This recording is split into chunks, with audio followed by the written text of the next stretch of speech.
research, multidisciplinary research and innovation, SEMRI. My name is Chukwuma Okoli, and I'm a research associate with SEMRI. SEMRI is an NGO and a multidisciplinary research center that is committed to collaborating and sharing scientific research findings amongst African scholars and professionals with the aim of knowledge sharing, research, and development across Africa. SEMRI holds monthly roundtable discussions where we host experts to discuss contemporary issues that affect African academics and research. The details of our past roundtable discussions can be viewed on our website or social media pages, which in the course of this roundtable discussion, I'll be sharing some links in the message box, so you can check out our website. SEMRI is quite diverse. We have senior researchers, we have early career researchers on SEMRI, so it's wide, and there is a lot of space for researchers at different stages of their career to develop and collaborate together.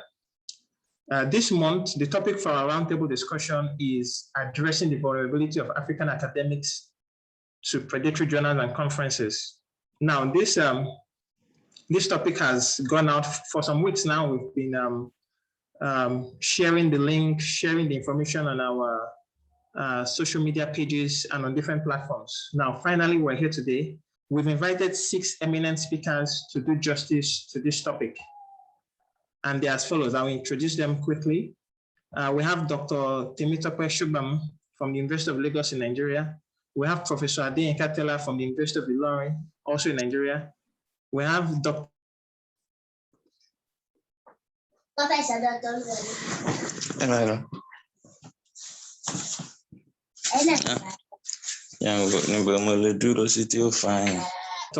Khalid Bairi from the Cancer Biomarkers from the University of Lagos in Nigeria too, and Dr. Grace Ajuwon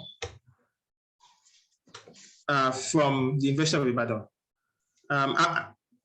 As we continue with the discussion, when we get to the main segment where each speaker is going to give us a talk on what they are going to present, I'm going to roll out a very short profile for each speaker before they commence. But right now, I will now invite the president of SEMRI, Dr. Emmanuel Mogaji, to introduce SEMRI to all of us. Some of us are probably just hearing about SEMRI, even though we've been around for quite some time. So I'll invite the president of SEMRI, Dr. Emmanuel Mogaji, to introduce SEMRI, our mission, our vision, what are our goals, and basically information that you need to know. After the president's introduction, I will move over to formally introduce the speakers and we'll commence our discussion. Thank you very much. Thank you, Chukwuma. Thank you so much for organizing this, and thank you also to the speakers. Yes, the eminent speakers that are joining us today. It's a pleasure to have you on board, and we appreciate your time. We appreciate your effort. It's a pleasure for me to introduce SEMRI. SEMRI is a non-governmental research organization.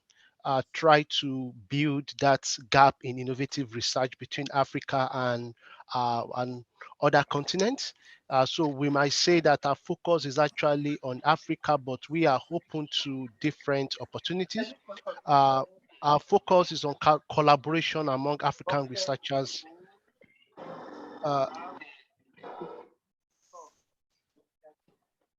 Sorry, I'm just being distracted with that. Please, can you mute if you are not speaking, please? Okay. So our focus is on collaboration among African researchers and institutions, which is crucial in finding solutions to issues that are confronting African nations. And our group is actually multidisciplinary. We have different interests, but what brings all together is actually that focus on Africa. We recognize that the problems are so enormous with Africa, and therefore we are trying to do our own little best to see how we can solve some of these problems. And our own is just perhaps from research to see, do we need to raise awareness about this and how we need to, or what we need to do about it. So SEMRI is actually registered in Ghana, in Nigeria, and also in Finland. Yes, we offer different training, research, and consultancy service with the aim of facilitating intra-African collaboration, promoting development. So it's actually a multidisciplinary group, and that is.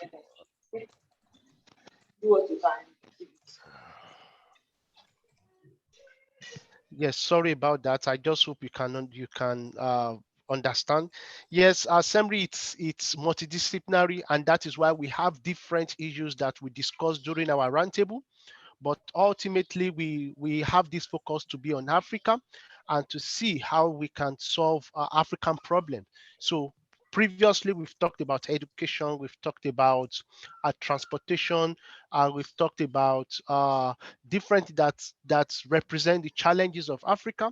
And that is why today we're also thinking about academic researchers to see how do we need to raise awareness about the quality, and also to make sure that yes, everybody is aware about these predatory journals and conferences out there. We also recognize that there is this power in speaking collectively, and as researchers, we need the support of everybody to make this work. And that is why we also have this roundtable to bring everybody on board. So it's a pleasure once again to let you know about SEMRI. We are open to collaborations. We've got partnership, United States, United Kingdom, Ghana, Finland, and just all around the world, because we've got that focus on Africa, and we look forward to working with you. We look forward to sharing more with you and to engage further with you. So without much introduction, again, I think I will hand it over to Chukuma to take it forward from there. Thank you so much. Thank you very much, Mr. President. So it's now time for us to move to the main session for today. Our first speaker is Dr. Temitope Sogbanmu. So I'll just give a brief intro before she commences her presentation. So in this session, we are giving each speaker about 10 minutes to make their presentation. Some of our speakers have already planned presentations on certain focus areas, and then it's also dynamic. We also allow our speakers to speak freely if they so desire on any aspect or any issue that is related to the focus for today. So our first speaker is Dr. Temitope Sogbanmu. Dr. Sogbanmu is an environmental toxicologist with several years of experience in environmental risk assessment and management of organic pollutants in various environmental media, using classic and emerging ecotoxicology tools. She has a PhD in environmental toxicology and pollution management and is a lecturer at the University of Lagos, Nigeria. She has been a recipient of several grants, fellowships, and awards, is a reviewer of several high impact factor journals, and an editorial board member of the Integrated Environmental Assessment and Management Journal, and also the Environmental Water Quality Journal. She's an affiliate of the African Academy of Science, the vice president of the Nigerian Young Academy, and an advisory board member of One Health and Development Initiative.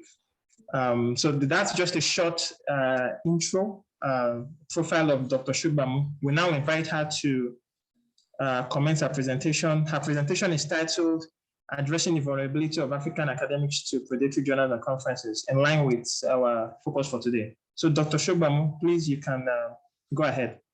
Yes, thank you very much. Good afternoon, everyone. Please, could you give me permission to share my slides? Maybe you could just make me a co-host so I can share my.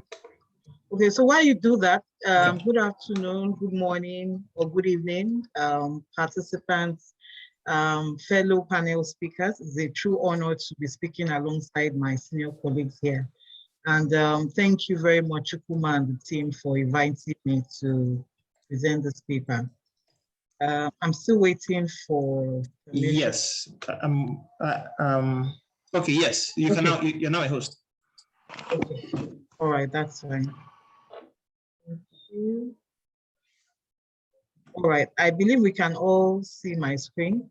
Yes, we can. Go ahead. Okay, all right. I have 10 minutes or 5 minutes. You have roughly 10 minutes.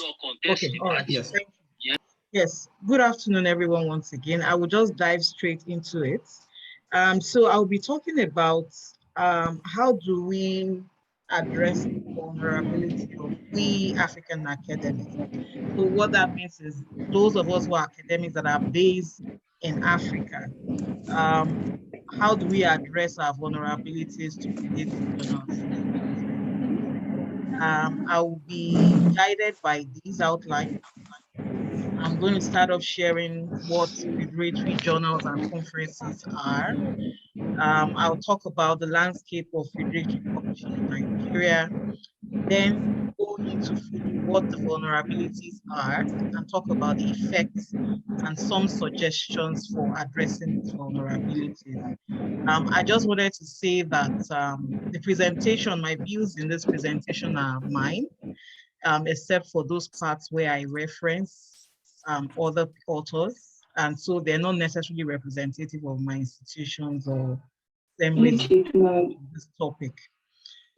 So what are predatory journals and conferences? I'm almost sure that everyone on this call has, my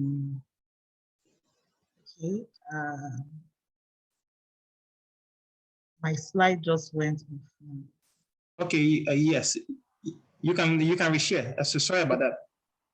Okay, all right.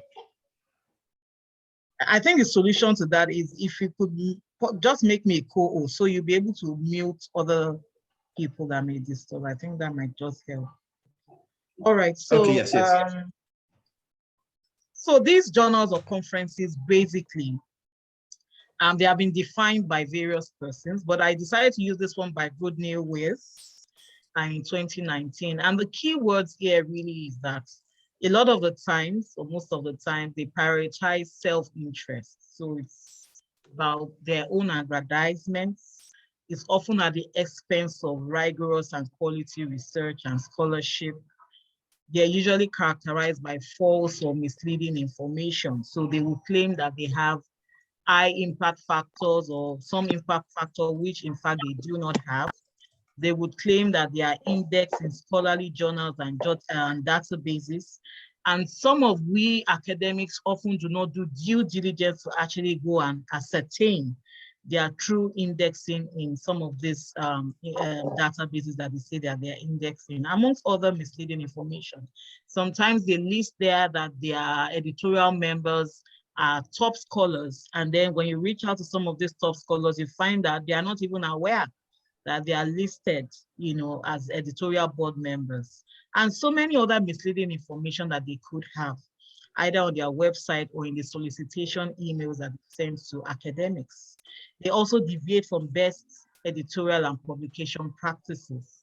So often you can get, most of the time, a predatory journal published within 1 week, within 1 month. Sometimes I've heard people get published within a day. You submit today, you can get published the next day. If you are lucky, you can get maybe just one editorial review, maybe just spellings. If you are not lucky at all, they publish as you submit it, claiming that your article was without error and all of that. And sincerely, particularly for senior academics who are here, even if you're a Nobel Prize winner, it's often not possible for you to get your manuscript published without any form of editorial review or any correction or any comment. Okay, so they deviate from these best editorial publication practices. They lack transparency, and they use aggressive and discriminate solicitation practice. So you get, emails often begging you, claiming what you are not, and so many things. And unfortunately, these predatory journals have been discovered to mainly emanate from Africa and Asian countries. I liked Africa here, and the African countries that have been indicted are Nigeria and South Africa, according to evidence from publications. And you would see that in terms of discipline, unfortunately, again, the scientific and medical science disciplines actually have preponderance of predatory journals in those particular fields, including technology. And you will agree with me that these are the fields where we actually shouldn't have this, because these publications are basis upon which health-related research, interventions, innovative work are actually, dependent on or underpinned. And unfortunately, ladies and gentlemen, these predatory journals are infiltrating citation databases. So you might find out, if you are not very careful, that some of these predatory journals might be indexed in Scopus, they might be indexed in Google Scholar, and you will say, as long as it's listed in Google Scholar and Scopus, it's not predatory. But sometimes they might actually be predatory. So in the medical science, for instance, I went further to look into it, and we realized that in Nigeria, we have the highest number of publications. So we contribute to the highest number of publications in predatory journals. We rank #1, and South Africa is #10 in Africa. And then in other countries, we have China and all of that. So what are the actual vulnerabilities? This is really where we're going to. There's a lot of desperation out there. Desperation about the thought of missing out on a promotion. And I like to say that this is not peculiar to African academics, but our desperation often is underpinned by the fact that we do not have funding and infrastructure to facilitate good quality research and to facilitate timely research. So the little facilities and funds that we have, most of which are personal funds, you want to churn out a good quality research that you can get published. And most of the time it's almost impossible. So you become desperate because your promotion is at stake. And as we know in academia, it's publish or you perish. There's long wait for reviews from reputable journals. I've said in another platform where I delivered the same paper, I said I've had one of a publication in which I had to wait 18 months. I went through about 4 rounds of reviews to get that single paper published. But it was worth it for me. But how many of us can wait that long? Within 18 months, I would have gone through 2 upper forms, 2 reviews of my promotion, of my annual research progress. There's deficient information literacy. Sometimes some of these predatory practices are based on ignorance. Scholars, academics are just not aware, that they are actually falling prey to these predatory sharks. There's inadequate knowledge about journals in specific discipline areas, and this is often those who are early career researchers often fall prey to this. So you're not well established yet, you've not gone to a lot of conferences yet, so you don't really know which journals are really reputable in your field, and you might not be so fortunate to have mentors or supervisors that can guide you in this area. And of course, I've talked about the economic and social cultural conditions amongst other reasons. And what are the effects of this? It affects your concentration on doing quality research. I mean, we all agree with me, particularly for those of us in sciences and medical sciences, quality research takes time. It takes a lot of time. Sometimes you can spend time doing a research for 12 months or even more than that. And sometimes you might not even be able to get one paper out. Or if you're very lucky, you get just one paper out. And you're wondering, how much time can I actually put in such a research to be able to just get one paper out? There's a loss of trust in Nigerian researchers and academics. So in times of research collaborations now, a lot of people are a bit conscious about collaborating with Nigerian researchers, particularly when you say you will do your part of the study in Nigeria. They are actually not sure if you follow ethical conduct of research, but thankfully, some of us are changing that climb. And to say, see, it's not everybody that is like this. And it's not only Nigerian researchers or African researchers that are engaged in this, but you can actually change that paradigm by actually, putting yourself out there as the ethical researcher. Retraction of papers, I mean, again, it's not preponderant, it's not specific to Africa, but we also have in Africa papers that are retracted. Gradually, you will not get any relevance or recognition. And some people, unfortunately, have committed suicide as a result of retracted papers. Public disgrace, not only to the individual, but also to the institutions. So in this next few minutes, what are the recommendations I have for academics and institutions? So as an individual researcher, I usually advise, and from experience, please don't be a loner. There is really no one that I've grown wide, particularly in this academic field, without lying on the wings of established colleagues and senior colleagues. I mean, my own story is just based on, I've just been fortunate to have mentors and people that I look up to who have mentored me. Please, early career researchers who are here, don't be a loner. You can't do it alone. Don't think that you know it or nobody knows it all. Senior faculty members and supervisors, please educate younger faculty. Sometimes senior members feel that the younger ones are too aggressive, too ambitious, and perhaps too competitive. Please, it's a glory for you if you have a mentee of yours that surpasses you in research publications and in other things. The glory accrues to you. So please, let's endeavor to support younger faculty members. And younger faculty members, search out senior faculty members who know this, because it's not everyone who knows this. Be vigilant and careful. Don't fall prey to incessant unsolicited calls. I mean, I can, even before I had an MSc or a PhD, I had, these publishers writing and saying, Professor Sogbanmu, Professor Temitope, we have seen your work, whatever. And you're like, Professor, you don't even have a PhD yet.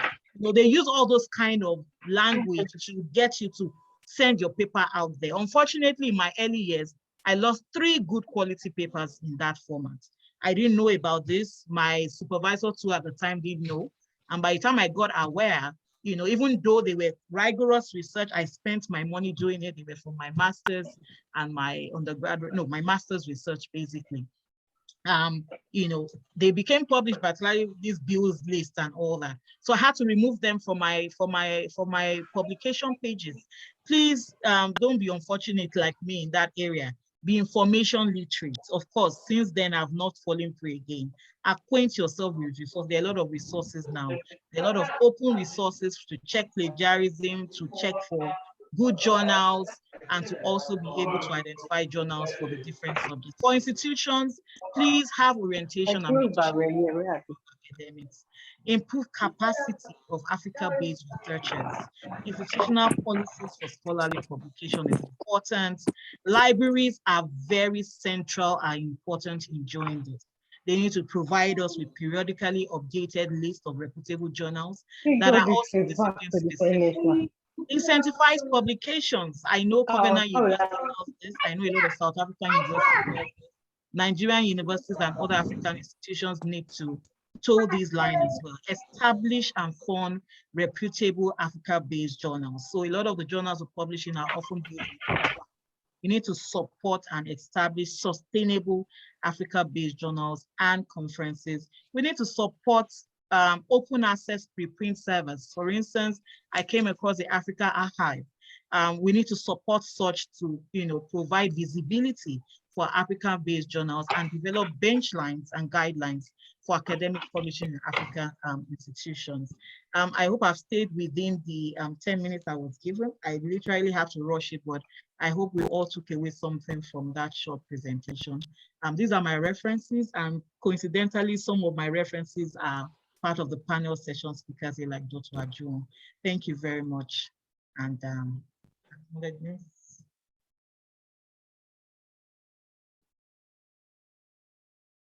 I'm done. Yeah, where is it? Thank you. Thank you very much, Dr. Sogbanmu.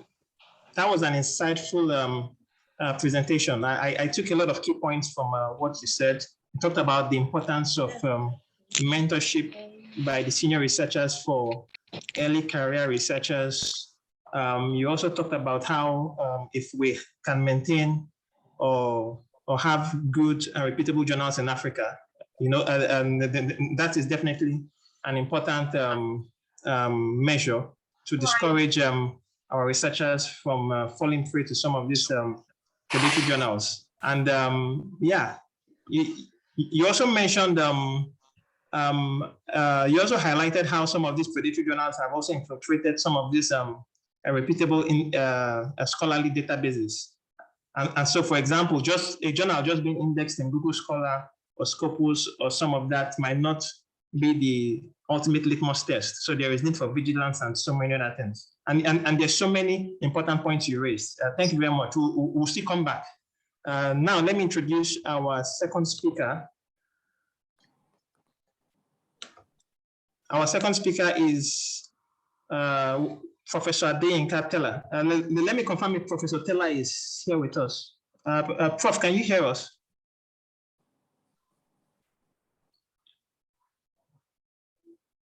Professor Tella. Let me meet you, Okoli. Okay, sir. Okay, sir. Okay, sir. So you're welcome, Prof. So let me just quickly give a short summarized profile. I am with you. Yes. So Professor Adeyinka Tella is. I am with you. Okay, Prof, we can hear you. Yes. So Professor Adeyinka Tella lectures Can you hear me? Yes, we can hear you. Can you hear us, sir? Prof, can you hear us? Okay, I'm not sure his connection is very strong. Professor Tella, can you hear us? Okay, I think I'll move to the next speaker, or pending when I confirm his connection. I am with you.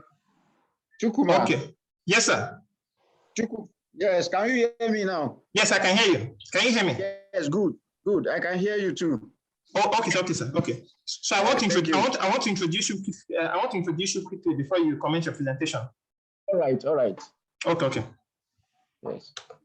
So Professor Tella lectures at the Department of Library and Information Science at the University of Ilorin, Nigeria.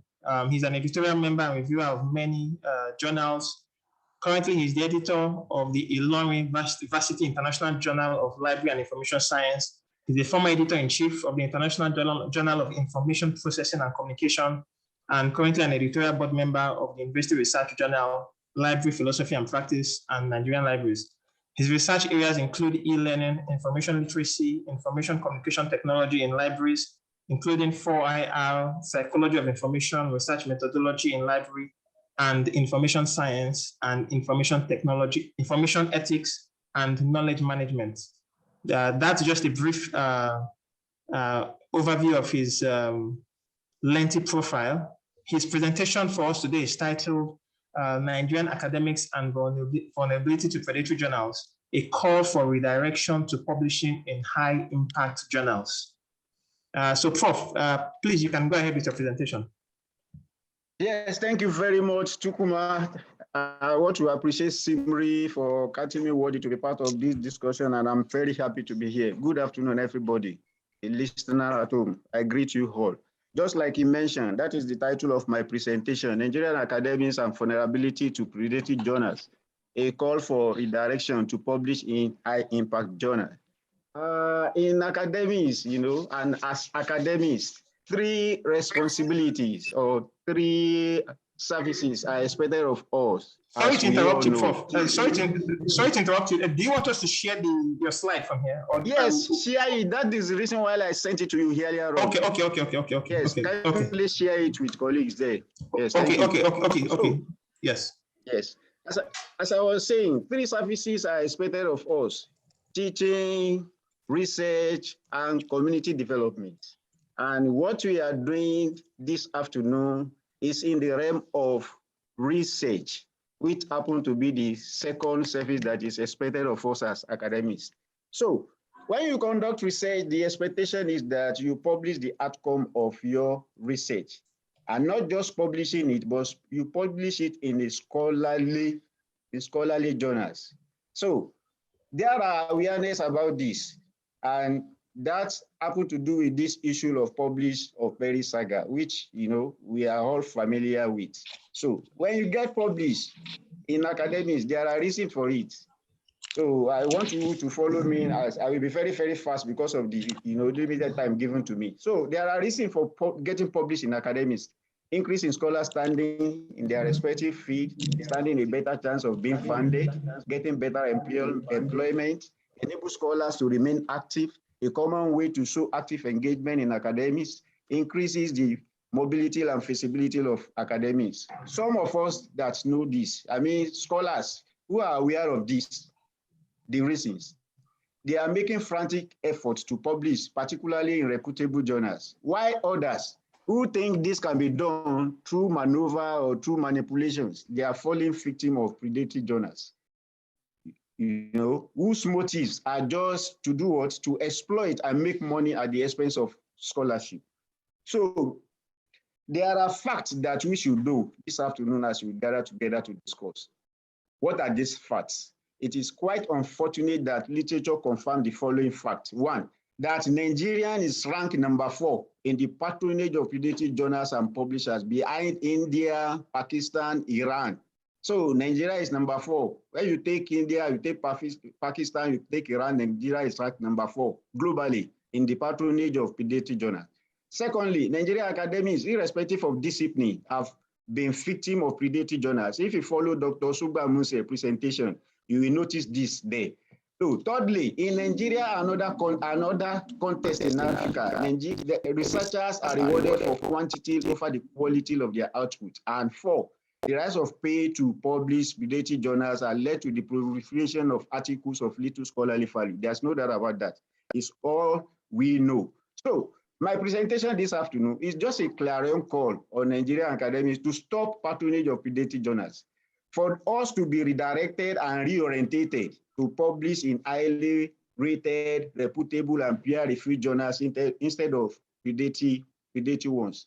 I will not dwell so much on this feature of predatory journals because Dr. Sogbanmu has talked, extensively on them, but I will just pick some of the features and talk about them. Particularly looking at the third feature I have here, information about publishing cost or article processing charges may be misleading. If you look at it, that is just the fact. Again, number 4, journals might not be indexed in scholarly literature databases. Okay, when you look at this, you will not find them in any of these scholarly, databases being indexed by them.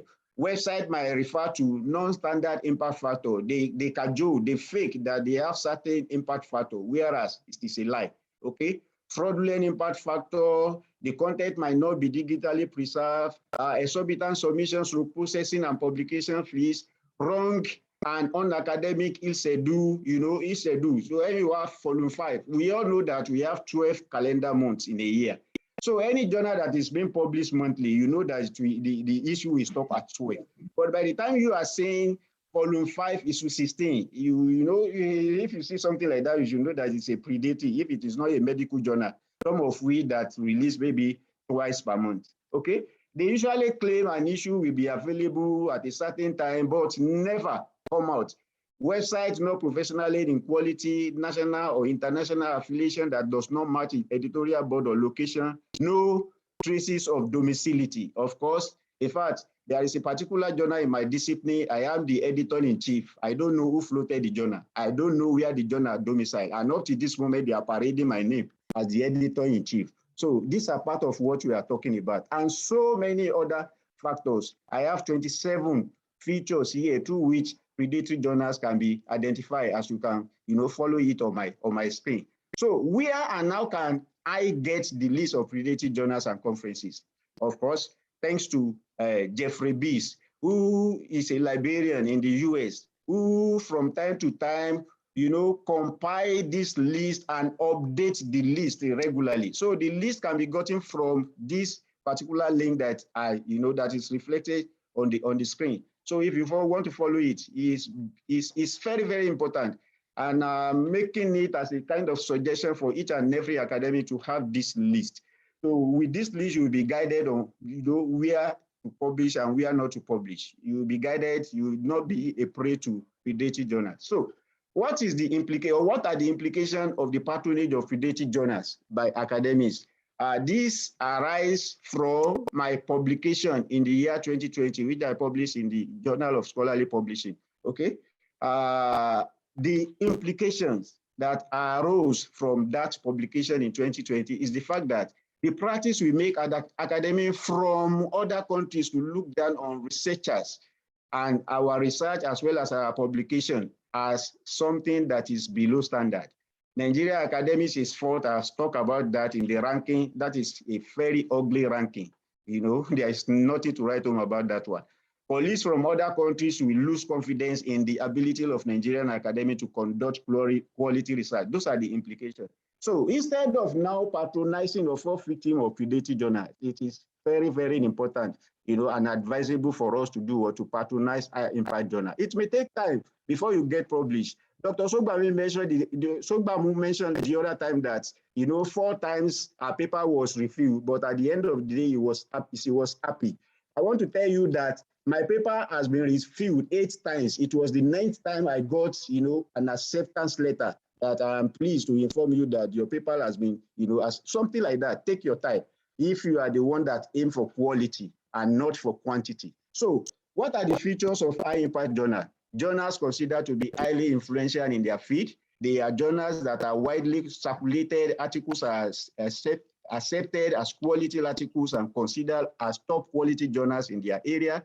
And they have the impact factor, which are used to measure the importance of the journal by calculating the number of times selected articles are cited within the last 5 years.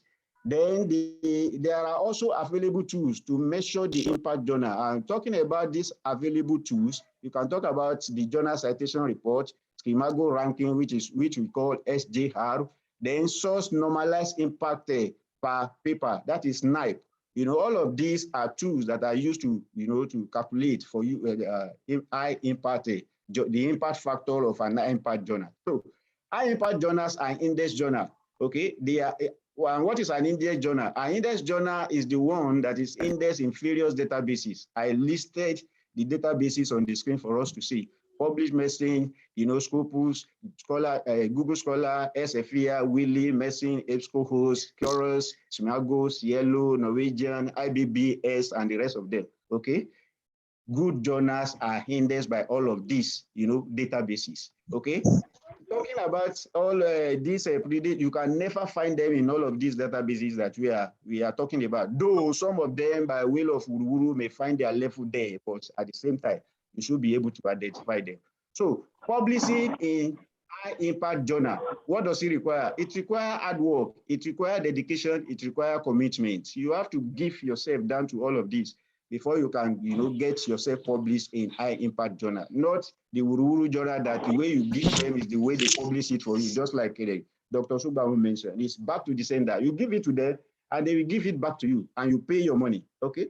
So just pay their money, they are ready to publish anything for you. If you begin to spot errors right from the title, okay, and the first page of the article, it requires that an author takes cognizance of quality and standard and follow the procedure of publishing in them. Okay, so having known the features of predatory journals and conferences, how can I get the list of high impact journals? It's very, very simple. Just go to, you can Google Scimago. Okay, just open your Google, whatever search engine and Google Scimago. Okay, by the time you Google Scimago, the thing will take you to this particular link, that is on the screen. On that link, you will see journal ranks, you will see country rank, you will see these tools. Okay, all you need to do is just to click on journal rank. By the time you click on journal rank, it will bring you to this interface. Okay, where you have HTTPS. ://www.schemagos, and so you will see this, and when you see that, you will see all subject area, all subject categories, all regions through countries, all types. Then 2001 is the latest ranking that is in town. So all you need to do is that don't click on all subject area, but just click on all subject categories. So irrespective of your discipline, it will pop up from there and you just select. And by the time you select and click on it, all the journals that are ranked, that are standardized, that are high impact factor in your discipline will come up, and you'll be able to select the one that fits the philosophy of the article that you want to submit. So that is the way to go about it, for you not to fall prey of the predatory journal. In my conclusion, we have educated ourselves on predatory journals and high impact journals, and we have looked at features of predatory and high impact journals and where they can be located. So it is my hope this afternoon that this discussion will not be a waste, and that through it you have received help to not be vulnerable and falling prey to predatory journals. As I conclude, I have the following recommendation. For you to get published as academics, don't be misled, okay? If you misled, you'll be a prey to predatory journal. Don't fall prey or be vulnerable to predatory journal. Target and pursue excellence as against mediocrity. It's a pity that mediocrity has entered into our system. The type of individual our universities are recruiting into the system today. They are the ones that are pursuing, mediocrity all around, pursuing predatory journals because they want to get promotion by all means, something they don't marry. But unfortunately, they are getting it at the expense of those who are working. That is our system for you. but we have to strive to publish in high-impact journal and stop patronizing predatory. Distinguish yourself in terms of your research and approach to academic. It is very, very important. And which one do you choose? A global champion or a local champion? If you choose a global champion, you should aim to publish and establish yourself, okay? And if you choose a local champion, you will be aiming to publish only for what? Only for promotion. So the onus is left to you to choose which of the two, a global champion, a local champion, which one pays you best. Thank you very much for listening. Thank you very much, Professor Tella. That was an insightful presentation. We've learned a lot from what you've talked about. You highlighted several issues. For example, it's important for researchers, especially the early career researchers, to avoid the pressure to publish that makes them go towards journals where they feel they will get a fast and low quality review. Those high impact journals, no matter how tough it is, it's good for researchers to commit themselves to doing high quality work, which might take time, but you know that at the end of the day, you're coming out with something good. You also shared, mentioned a few important things. You mentioned the Schemago, the source normalized impact factor, the SNP, and some of those metrics or tools that can also help us to identify good indexed journals. And there are a lot of other things you mentioned. We'll come back. We'll come back to Q&A. I'm going to just slightly deviate from the initial plan we had. Initially, we wanted the 6 speakers to go first before we start Q&A. But what I'm going to do now is I will let the third speaker, that's Professor Olukoju, to speak. Then after he speaks, we will entertain Q&A on what the first 3 speakers have addressed. Then before we now move on to the next 3 speakers. So I'll quickly introduce Professor Ayodeji and invite him to share his thoughts on the topic. So Professor Ayodeji Olukoju obtained his PhD in history from the University of Ibadan. He was appointed a professor in 1998 and a distinguished professor in 2018 at the University of Lagos in Nigeria. He was previously the head of the Department of History from 2001 to 2004. He was Dean of the Faculty of Arts between 2005 and 2009. And he was also University of Lagos Best Researcher in the Arts Humanities in 2006 and 2009, respectively. He is a fellow of the Nigerian Academy of Letters. He has served as a two-term Vice Chancellor of Caleb University in Lagos State. And he has been Pro-Chancellor and Chairman of Governing Council of Christland University in Abeokuta since 2019. He's a past member of the Governing Council of the Nigerian Institute for International Affairs, NIA, and also an editorial advisory board member of several journals.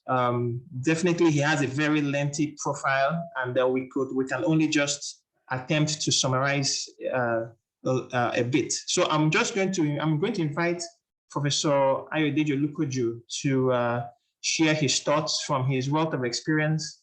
I've read one of his articles where he talked about the low quality of journals in Nigeria and how, how that issue can be fixed. And we definitely know that there is a relationship between poor quality journals in Africa and this whole predatory journal issue. Dr. Sogbanmu mentioned how she highlighted the need to have good, reputable journals here, which would help to reduce some of this incidents of publishing in predatory journals. So I would invite Professor Olukoju to speak to us and share some of his thoughts on the topic at hand. Prof, you can go ahead. It appears as if, isn't it possible for me to share my screen? Okay, yes, you can. That is if I could. Yes, you can. Just give us some time to enable that.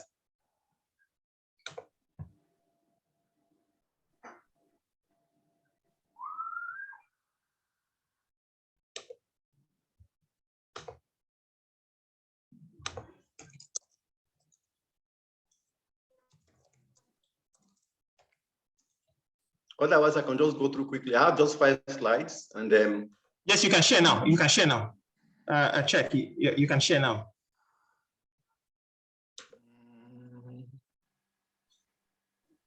I'm trying to find it here now.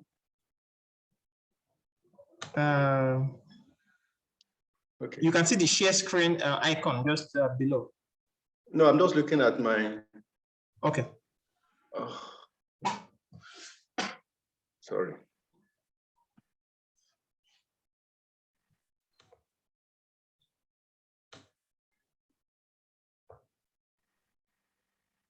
If I can't do that, just let me read from here. I can see many other documents, but not this one. Let's see. Okay. Yeah. Okay. Okay, I think it's coming up now. All right. Can you see it? Yes, sir, we can. Okay, so I want to thank Sembri and Surveyor Chukwumakoli for the privilege of addressing you today. From the script, you can see that the previous speakers have actually laid the foundation, and therefore my thoughts will just be few, my comments will just be few indeed. This topic is multidimensional, very important, because we live in the age of publish or perish. And my focus, of course, is on identify those journals. My topic is as advertised by the organizers. The first point I want to make is that we have predatory journals and conferences both in Nigeria. I'm not in Nigeria at the moment, but I'm talking about it as a Nigerian now. And I'm talking from the perspective of a historian. So my focus is on history as a subject. Predatory journals are products of this age in which we are now, the age of packaging. In Nigeria, people don't talk about packaging. They talk about fast. Let's just get it done fast. Some people will say, if you can't beat them, just join them. And they will say everyone does it. There's a particular university in Nigeria now that just said, we are forgiving all those who published in predatory journals between this period. And I was really disappointed. There should not be any reason for anybody to pardon those who publish there, even in error. So they are predators because they prey on the desperation, on the ignorance, on the laziness, on the insularity, on the timidity and hubris, and the moral and intellectual shortcomings of some of our colleagues. Maybe my comments are very harsh, but the truth of the matter, that's how I feel about it. Because some people are too proud to submit themselves to peer review. Some people are too timid to venture out and get the best. And some people just know that there's a way of gaming the system, and that's why they do it. Maybe that's harsh, but that's the way I feel about it. Now the previous speakers have mentioned how we can identify them. I remember I've been approached by so many journals to join the advisory board, to send in my papers because they saw papers somewhere. Maybe some people have been captured by that because it's pure flattery, but it doesn't work. Others have been mentioned. For example, they say the paper was submitted on the 10th of June, and by the 30th of June, it's already accepted for publication. And in the course of my career as assessor of professorial candidates, I've even seen papers, articles listed as chapters in journals. They call them chapters in journals. Extremely embarrassing. And then you have all these fanciful titles, and they normally they remember to put international, because in Nigeria, you are required to publish international journals. So it's all cash and carry, and it's very, very bad. I've seen journals carrying articles that are so badly edited. I mean the humanities, bad, poor grammar, poor formatting, and it's so obvious. And I don't like journals where you address as Professor so, as a Professor so. For me, it's a dead ring, as a giveaway. I won't send my papers to those journals. And I've seen journals where you have 300 pages at a go. And I think that's inordinate. And as the previous speaker mentioned, you have a journal volume 1, number 8. And I'm just wondering, what kind of journal is this one? Too many issues per year. Of course, those journals are almost always online. So what do we do? Because that is my focus. How then do we help our young colleagues? I'm talking from a Nigerian perspective now, and I'm talking from the perspective of history as a subject. I think that there's need for orientation. A previous speaker has mentioned that our colleagues, especially the up and coming ones, should understand the essence of scholarship and the role it plays in the career of a scholar. The terrain in which you operate is competitive. And we expect that to maintain standards, there's gatekeeping. A lot of our colleagues, younger colleagues, are not ready to pass through the gatekeepers. They want to just circumvent the gatekeeping. They just want to get published. And that is a problem. They need to be told, they need to understand that every system that thrives in the world today has a system of gatekeeping where people ensure standards. And that publishing establishes your reputation. What matters, as somebody has said earlier on, is about quality.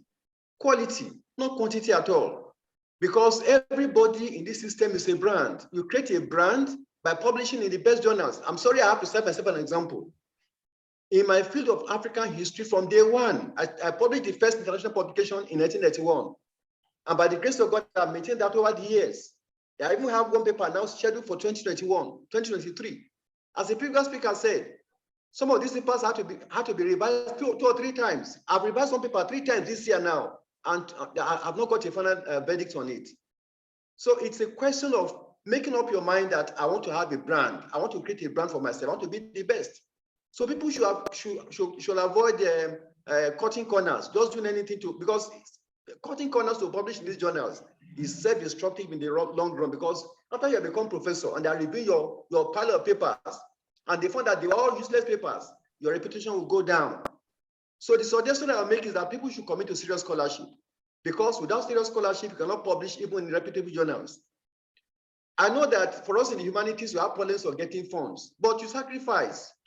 For example, you're in a foreign country. On occasions when I went to the United Kingdom to attend the conference, I would take that opportunity to go to the archives at Kew Gardens to collect data. People would not like to do that.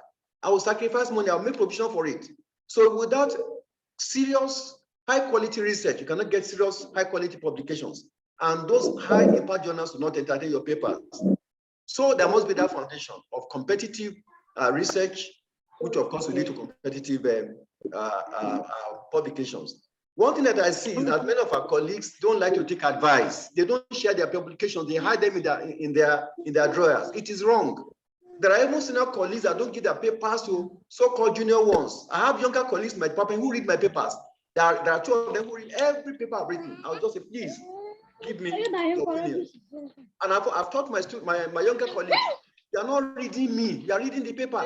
Give me your opinion. So that's exactly how I teach on paper.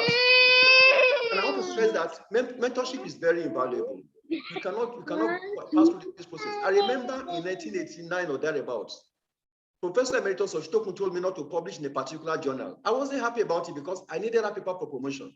But because he said it, I didn't publish there. And today I'm thanking God that I listened to him and I didn't publish in that paper. So mentorship is very, very important. People should be humble enough to learn from others, learn from their mistakes and learn also from their successes. My last slide now.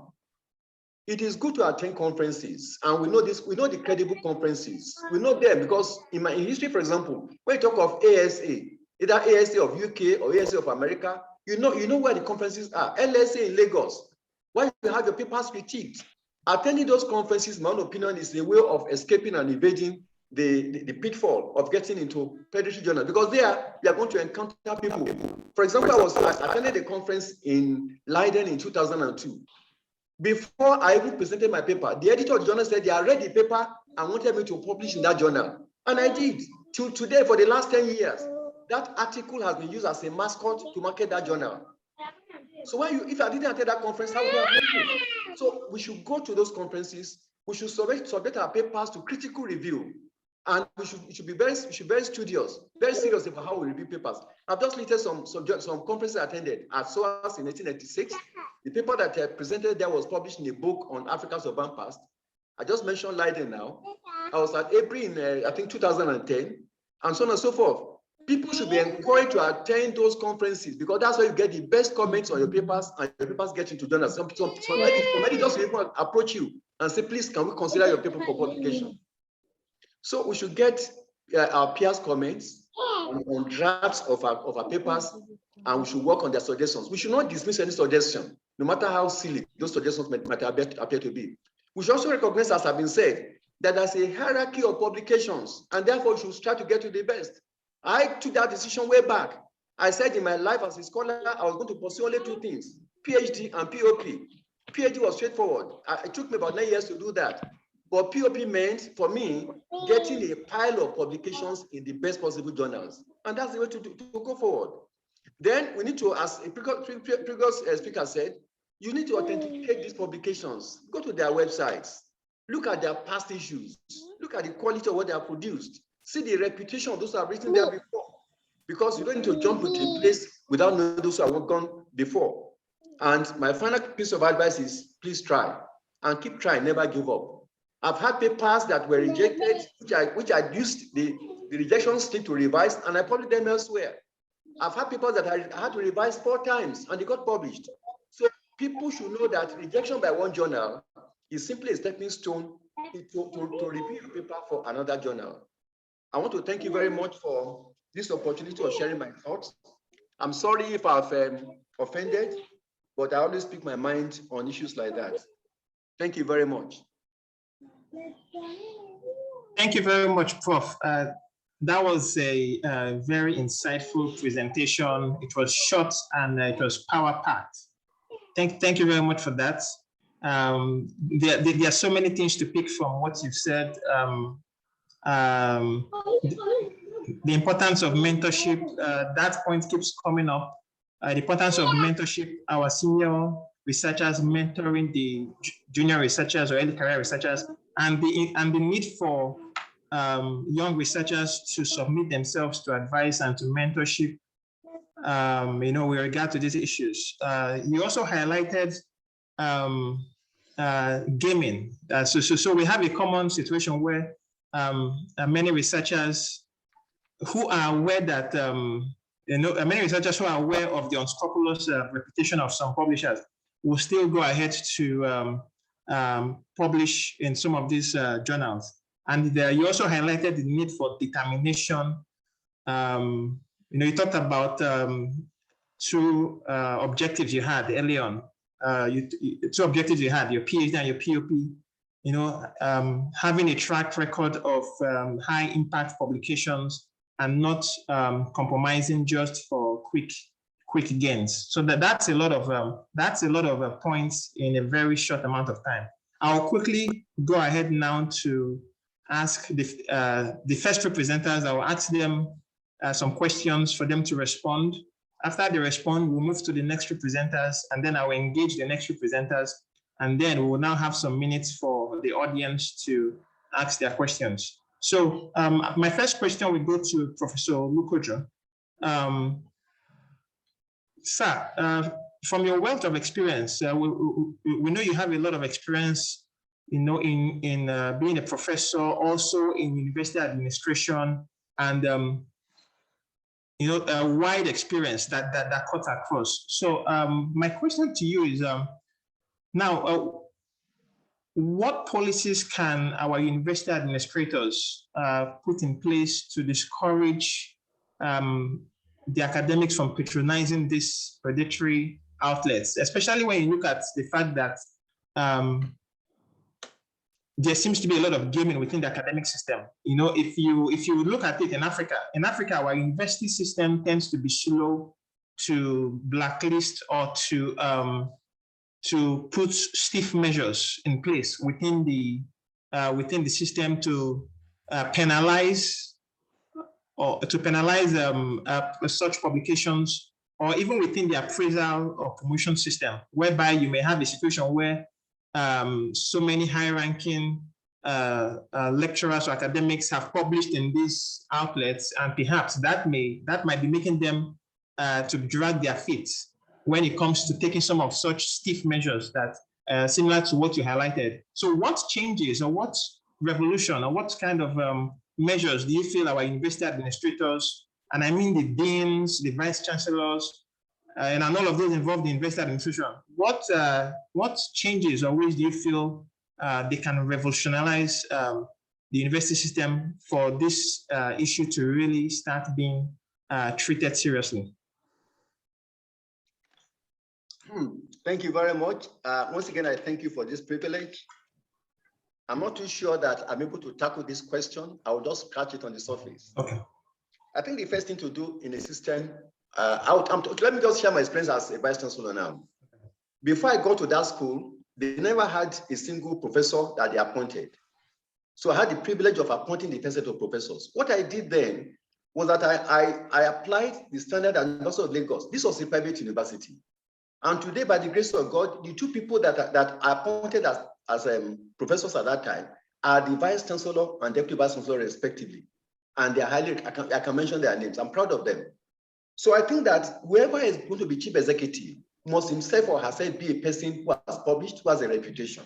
So my first recommendation is that as chief executive, as a vice chancellor, please don't put politicians in charge of departments or faculties, because politicians are there only for populism.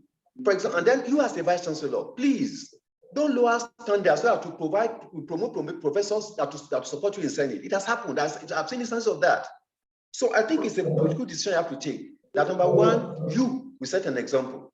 As a vice chancellor, I was attending conferences, even at Harvard, in Japan. So if you are leading by example, people will follow you.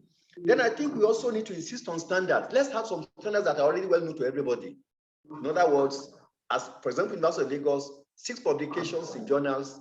Initially, it was 6 in journals. They then said, okay, let's democratize it. Let's make it 6 international. Let us be rigorous about what we define, and let the definition be known to everybody. That's my suggestion. Then I also suggest that you should name and shame.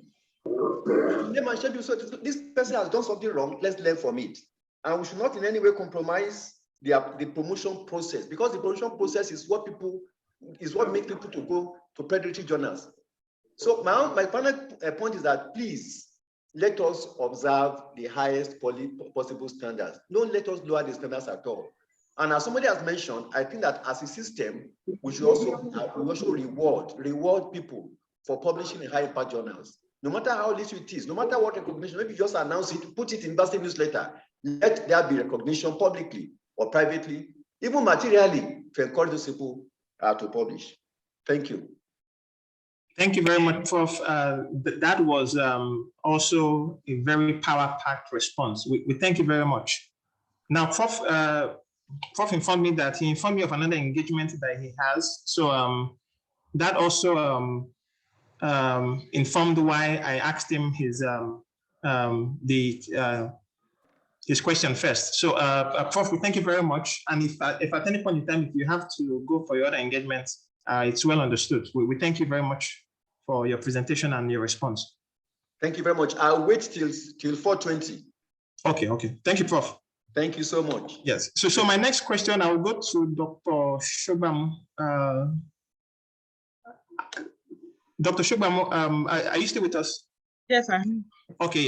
So one of the things I picked up from the presentation, you talked about mentorship, and that is a very important point here. You know, when you see science news articles, you know, in different news outlets or magazines coming out, one of the things you hear a lot is about mentorship. People talk about how academic mentorship is broken, you know, how there's not enough guidance for early career researchers, you know, and different kind of things. So my question is,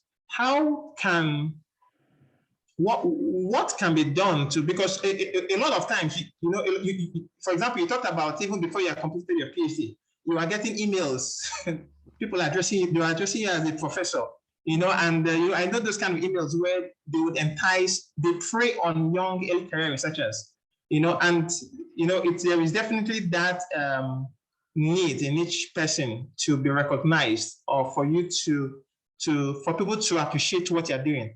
And that is a similar story, just like you mentioned that you had lost or published about 3 solid papers in journals, and they were gone. That is a common story with many early career researchers. So quick question, how can our senior researchers, our mid to senior researchers, how can they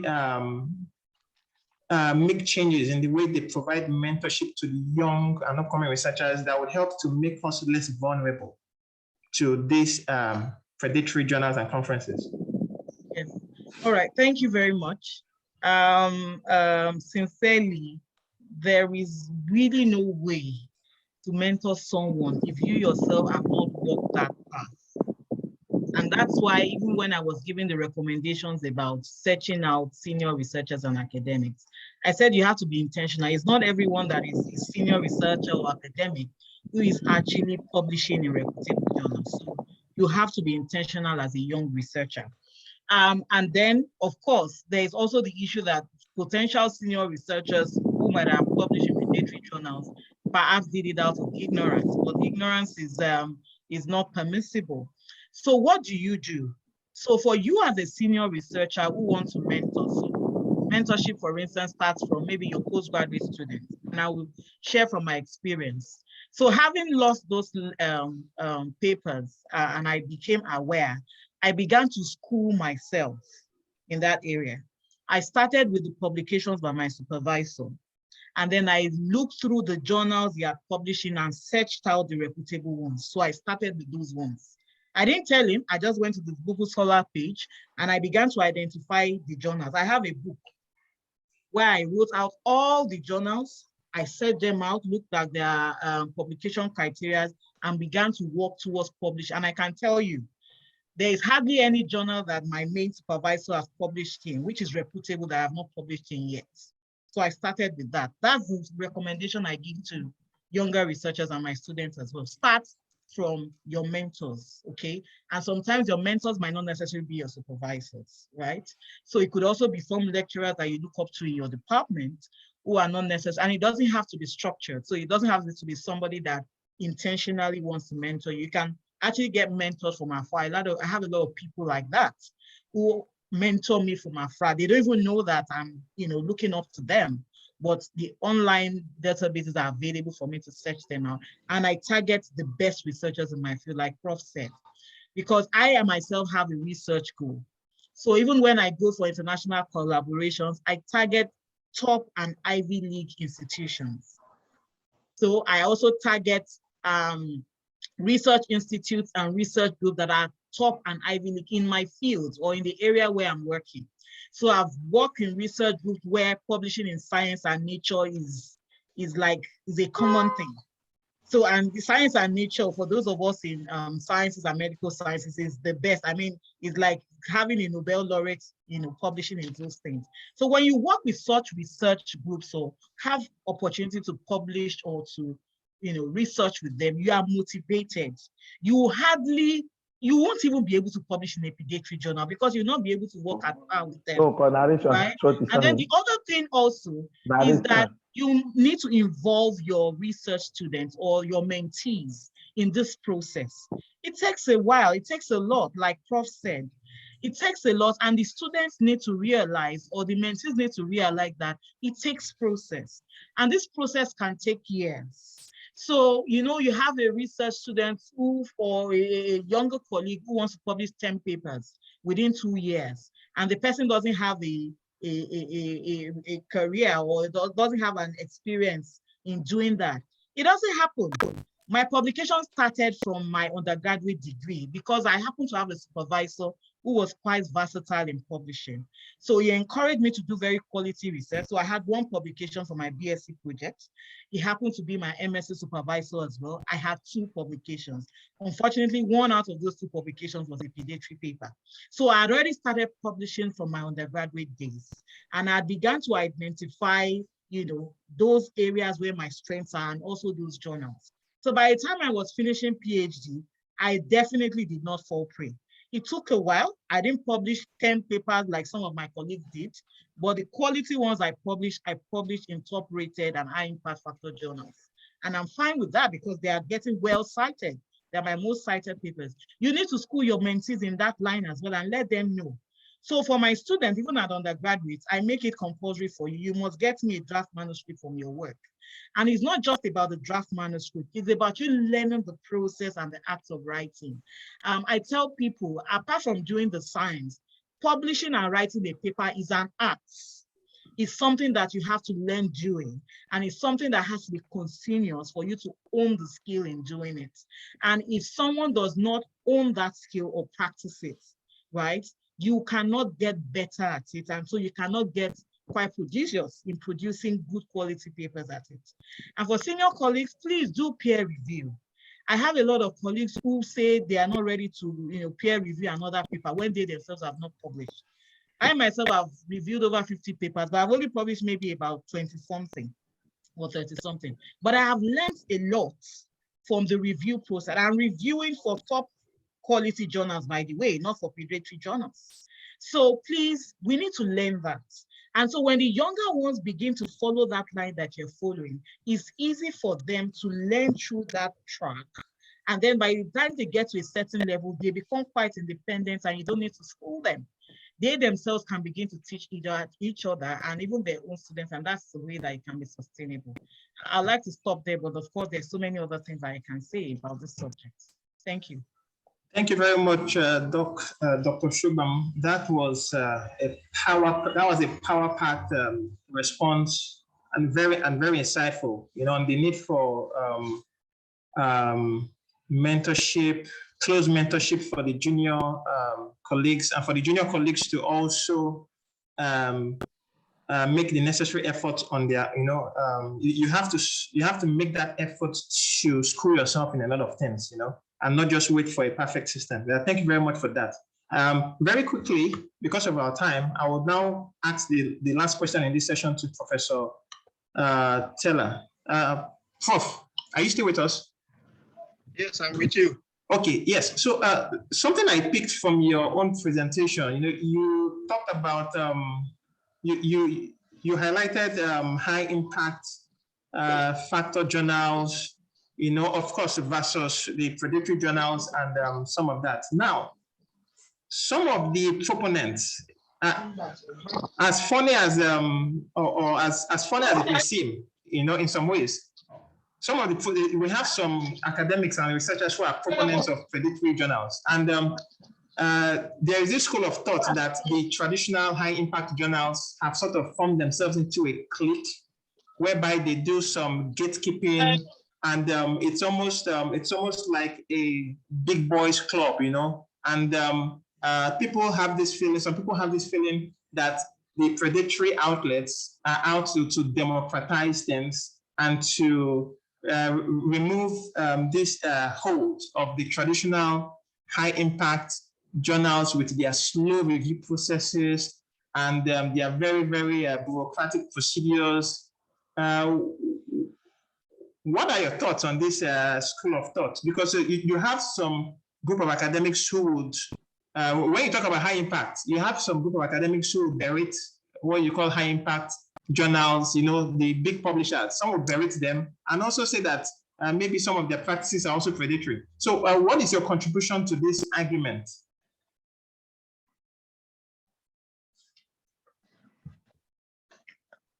Well, my contribution is very simple. You know, when I was concluding my presentation, I said you should aim for excellence. Aim for excellence by targeting, you know, publishing in high impact journal so that you become a global champion. And if otherwise, you are a local champion. But if you are in academics, and you are an academic of special repute, I think targeting that high impact journal should be your, you know, should be your goal, not, you know, just otherwise. Okay. Yes, you talk about big brothers. Why can't you just aim to join that big brother stuff, instead of being a follower, you know, that patronize, you know, substandard journals?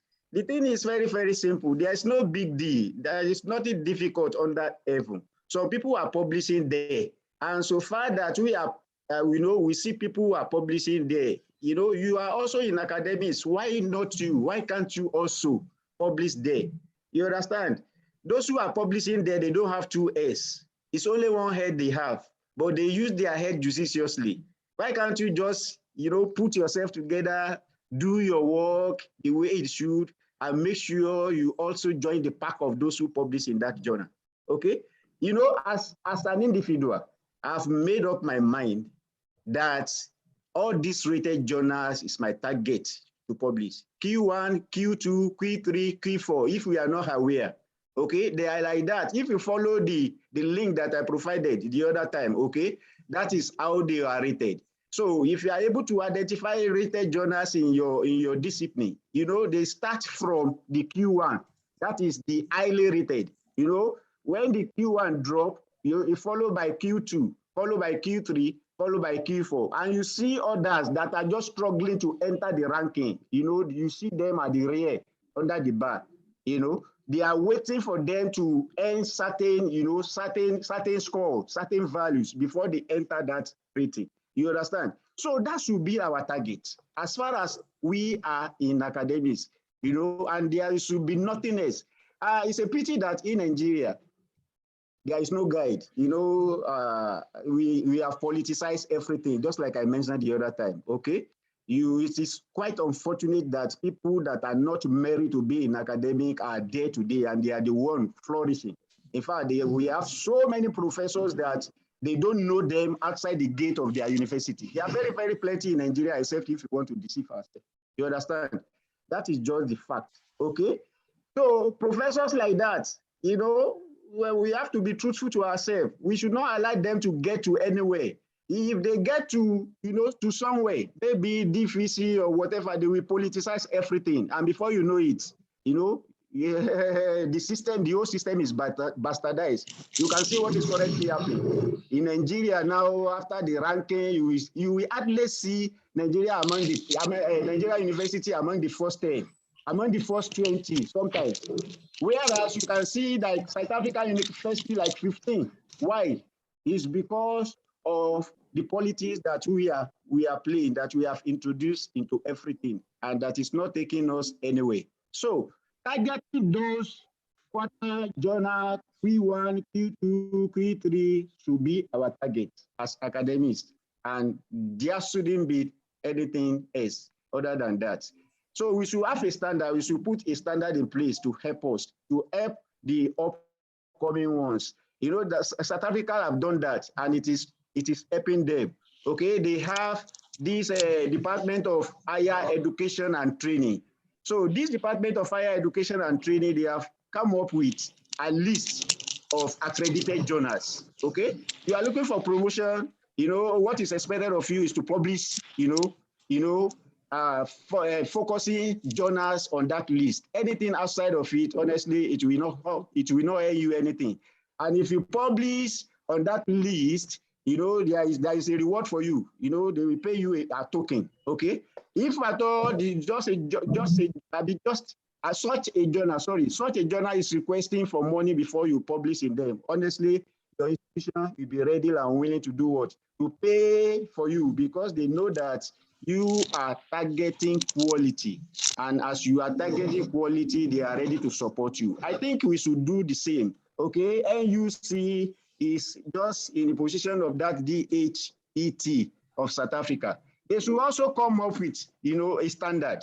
Okay, if they do, you know, promotion will be something that is very, very easier, and it will be the same standard all over the universities. So all like university A standard is quite different from B. In some universities, irrespective of where you publish, you know, just a certain number, they will promote you at the end of the day, and all of you will be bearing professor. But I want to tell you that professor is different from professor based on where we publish. Thank you very much. Thank you very much, Professor Tella. That was a power-packed response, and I'm sure I believe that from the responses, you know, that our speakers are providing, we could probably develop some guidance, you know, which we can share with attendees and with the wider public. So I'll quickly go to Dr. Khalid Bairi. We're going to move more quickly now. So let me quickly introduce Dr. Bairi. Dr. Bairi is the principal investigator of Ovanodest studies and the founder of the Cancer Biomarkers Working Group. He's currently pursuing clinical and translational research in medical oncology. He has published many peer-reviewed articles in predictive and prognostic cancer biomarkers to improve survival outcomes in several journals. His research focuses particularly on biomarkers for digestive and gynecological cancers, such as ovarian and colorectal malignancies. He's currently a member of the board of various international scientific societies. I will just break it there. His presentation is titled "The Danger of Predatory Publishing in African Oncology." So Dr. Bairi, you have the floor. Great, thank you so much for the invitation, and I'm very grateful because at the end, we African are now around an important issue that we need to discuss in details. Unfortunately, we have only some minutes, so this is a good beginning. I am very proud of your initiative. So can you please let me share my screen? Yes, yes, you can share. You're a host now. You can share. Great. Do you see my presentation? Coming up. Yeah, we see it. Great. Just give me 1 second. Great. I have changed the title of my presentation because I really want to discuss some other issues raised, predatory publishing in low and middle-income countries such as our city in Africa. So thanks again for inviting me. I am particularly interested by the field of research integrity in low and middle-income countries, and predatory publishing is one of my topics. So I will just give you a summary because I have no much time to discuss this in detail, but I hope that my friends and colleagues have already give you some information and knowledge about this issue widely. I will be grateful also if you can mute your microphone so I can be effective. Thank you so much. So as you can see, there are many predatory academic publishing. We all know about this right now, as my colleagues discussed earlier in their presentations. But how about the big predators? So this is my perspective. I really want to discuss this at the end of my presentation. I want to share with you my opinion about the big predators that are arising currently in publishing in academia. So the points that I'm going to discuss in my presentation are here. I will just give you some historical focus on the emergence and the appearance of predatory publishing practices. I will give you some overview about predatory and hijack journals that are currently infiltrating the field of oncology, which is my field of research. I will also talk about my survey. It's a survey-based study that I tried to do in a multi-center way. We have checked knowledge of oncologists widely, including African oncologists, about their perception of predatory publishing. And also, I am going to discuss some perspective about the importance and the impact of distance learning in increasing awareness on predatory publishing in setting with limited resources. So I am hearing some voices from other participants, so I will be grateful if you can mute your microphone. Thank you so much. Okay, please mute yourself if you are not presenting, so avoid interference. Yeah, you can go ahead. You can go ahead. Thank you so much. And at the end, I will share my perspective as an editor. I worked with several international publishers as a reviewer and also as a handling editor, as a member of their advisory board. So I discovered something that I should share with you today as a perspective. And this is about the big predators, but this will be at the end, of course. So let's go back to do some flashback about the emergence of predatory journals. So this guy that I really respect, he is called John Bohannon. He prepared a manuscript one day with flawed results, with falsified data, and wrote a manuscript. So he submitted to too many journals, including those with high impact factor. I mean, here, good journals, of course. So he discovered later that too many of these journals, they accepted the paper without any really real peer review. So they accepted a manuscript with very flawed research, with falsified data. And this was the beginning of the awareness and knowledge about predatory journals. So I really respect the idea because he submitted a manuscript with falsified data, and too many journals accepted it with few comments without discovering that the content was not real. So this was the beginning. And later, there was a guy, he is a specialist in library science. He calls Jeffrey Bale. He discovered, based on analysis of too many publishers that were open access at that time, that they really progressed in their business model very fast. From 2011 to 2016, there was an exponential progression of the appearance of these journals worldwide. And many of them were located in Hyderabad in India. So let's say that the origin of predatory publishing was in India, in a city called Hyderabad, where they created too many websites like journals, but at the end they discovered that they are just money collecting machines. So this guy has created a database called the Base List, where you can find really thousands of journals that are not real journals, that fake ones. Of course, there are too many studies that tried to explore and analyze this issue worldwide. And as you can see, the origin of predatory journals is impossible to determine in most cases, okay? Unfortunately, so they create journals, websites, they give them some very attractive names and titles, and later they shoot them down, unfortunately. And this was noticeable in the fields of biomedicine, engineering, and other multidisciplinary areas. So this is an important feature. In fact, these journals are multidisciplinary, so they publish in all fields of science to collect more money and attract more authors from all the fields. This is an example of the invitations that we receive every day. This is a journal of rice science. They tried to attract me. So they sent me an email to submit my paper. So I'm working in the field of oncology. This is not my field. And even that, they invite me to publish in the journal of rice science. So they sent random invitations to people, to authors and researchers around the globe to attract them, even if they are not in the field of these so-called journals. This is a typical example of predatory journals. They put very flawed information about their indexing, etc. For example, here they put the SGF, it's a fake impact factor, which is very high here. And also they say in their web page that it's an international journal, etc. But at the end, this is just a website that try to attract authors worldwide. And of course, as my friends and colleagues said during the presentations, they tried to say that they are indexed by a world-known indexing database such as the Crossref to attract authors worldwide. This is another example of predatory journals where they put their WhatsApp number to attract authors.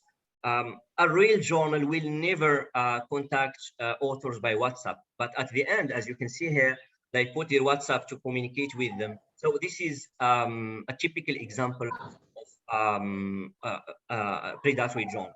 They also put some legal information on their website. As you can see here, the ASSN, which is a number that we give to journals, they put it here just to say that we are a real journal. But as you can see, this is not really a journal. This is just a website that collects money from authors.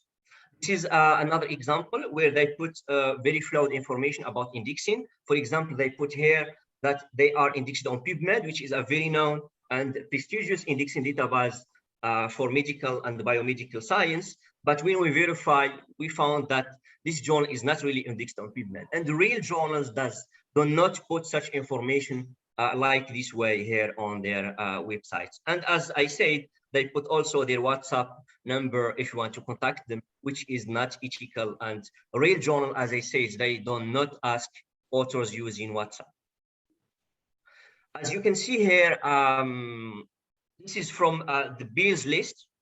As you can already recognize, they put some very attractive titles, for example, European Journal, American Journal, British Journal, etc. So authors, when they see, oh, this is a really interesting, it's from Europe, it's from, I don't know, it's a British journals, but later they realize that this is really just a website to collect money, unfortunately. So this is one of the strategies used by predatory journals to attract authors worldwide. This is another feature of predatory publishing. This is one of the emails that I have received several years ago. They asked me to be a member of the board of their journals. And if I accept, I need to pay money for them. This is irrelevant and it does not make sense because editors and reviewers work in journals for free and we should not give them money to work for them. This is really irrelevant. And unfortunately, I know too many colleagues in the field of medicine that have accepted such invitations and they joined in editorial board, and in addition, they gave some money to them so they can get a certificate for promoting their academic career, unfortunately.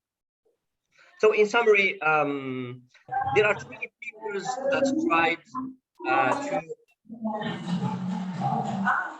I hear some voice. Please keep your microphones muted so I can present my information. Samuel Akintoye, please. Samuel Akintoye, please unmute yourself. Thank you.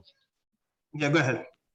I apologize. It's just that I cannot focus on the presentation with such voice. Thank you so much for understanding. In fact, there was too many papers that tried to describe these journals throughout cross-sectional comparisons. So the main feature of this predatory journal is the absence of real peer review. This is a main feature. They accept everything just to collect money, and you can get an acceptance letters just days later.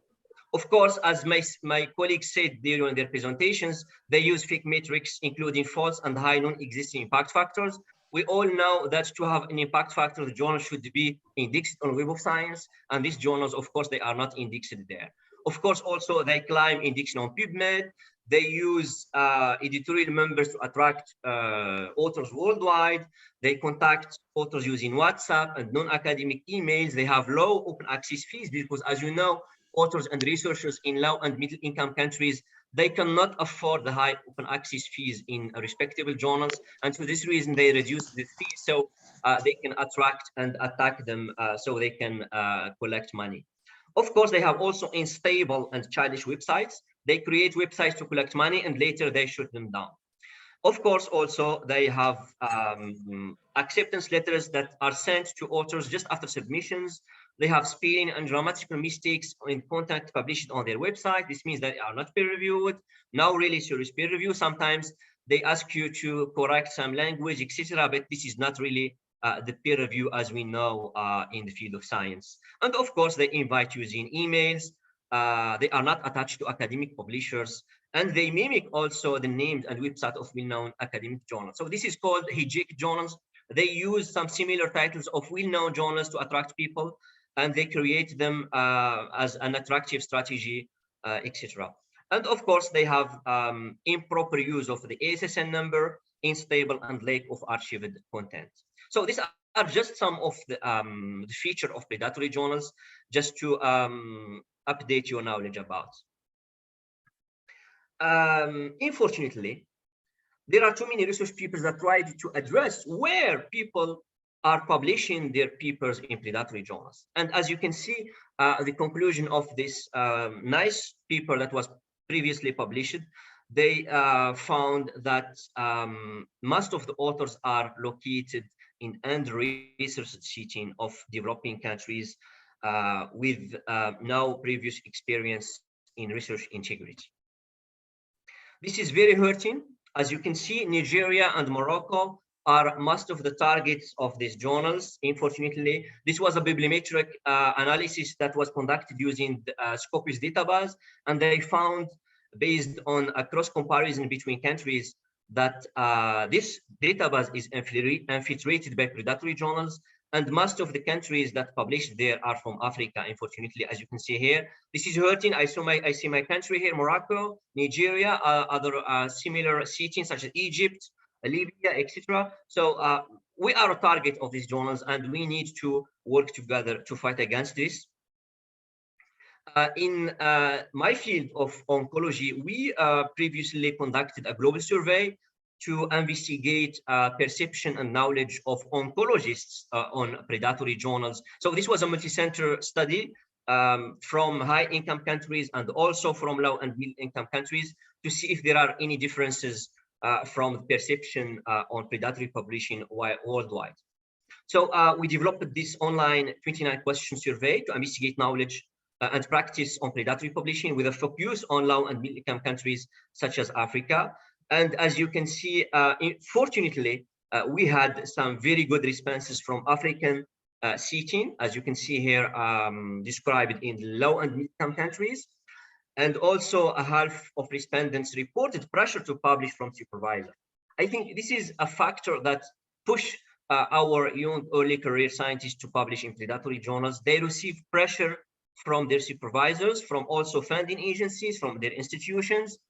And also people, as you can see here, receives email invitation by predatory journals every day and also every week. So this means that predatory journals in oncology are sending emails every minute, unfortunately, and there are some people that respond favorably to these invitations. So our responders said that they were convinced to publish in predatory journals because these journals have fast editorial decisions. They have no peer review. This is really surprising because how can a scientist accept that his paper can be published without peer review? So this is against standards, and unfortunately we have some people that don't like peer review, unfortunately, in our setting. They also say that affordable open access fees, the pressure to finalize training programs, cancer advancement were factors associated with publishing in predatory journals. In a more advanced statistical analysis, we conducted a logistic regression to see if there are factors that are actionable that we can target by training using, as I said, multivariable modeling. And as you can see here, having email solicitation increases the risk of having an article published in predatory journal. And also when an oncologist is practicing in a low and middle income country, there is also, as you can see, a double risk of having an article published in a predatory journals. And as a surprising result, having a previous experience in academic population was not protected. This is very surprising because basically people with experience in research should not publish in predatory journals, but in our field of oncology, people are still publishing in predatory journals because there is pressure to publish from their institutions and to finalize their projects. At the end of the survey, we give them some perspectives about training. So they said that educational workshops, awareness in social networks, enhancing research funding in LMICs, and also surveillance of young scientists by supervisors are some of the actionable factors that we can address using training. In this perspective, we have some experience in Morocco about how to increase awareness and knowledge of young scientists on predatory publishing using distance education. So I strongly believe that this approach can help. It's not a final solution, but it can help to promote and also develop some advanced knowledge of Moroccan and also African scientists about predatory publishing. We have organized 2 workshops based on distance education, one in French because we are a French-speaking country, and also one in English for other researchers that work in Anglophonic universities. So based on these 2 distance learning-based approaches, we have prepared an article for publishing based on this experience. And we believe that distance learning can positively impact training of scientists in this setting with limited resources by improving their knowledge on this issue. Of course, this is a summary of the results. After the webinars content were delivered, as you can see, there is an important number of participants that indicated having the new basic knowledge of the characteristics of predatory and genetic journals, and also who were effective in increasing the proportion of participants with knowledge on predatory publishing statistically and significantly, as you can see here. This is some recommendation. I strongly believe that using webinars, as you did today, based on distance education, you can really improve knowledge of African scientists about predatory publishing, so we can fight together against this phenomenon. So these are some advices. I believe, and I strongly believe that training is something very important for our universities to fight against this. And always get advice if you are a beginner researcher. Always check with your supervisor and colleagues. Always submit to double, triple journals. For example, Scopus and PubMed Midline for medical and biomedical fields, Scopus and Web of Science, PubMed Midline and Web of Science. and also submitting to a journal indexed on Scopus, PubMed, Midline, and Wheel of Science, and published by a real academic publisher is the optimal procedure. Because when you target a good publisher, when you target double and triple indexed journals, you have a few chances to be hijacked by a predatory journal.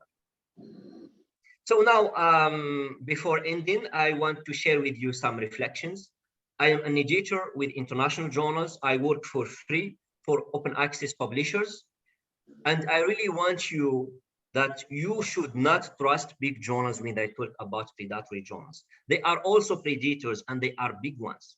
Let me give you why. For example, I am an editor working in a well-known and highly impacted journal that is indexed. It has standards, etc., etc. I work for free. I conduct peer review. I am handling manuscripts. It's me who accepts people or rejects them.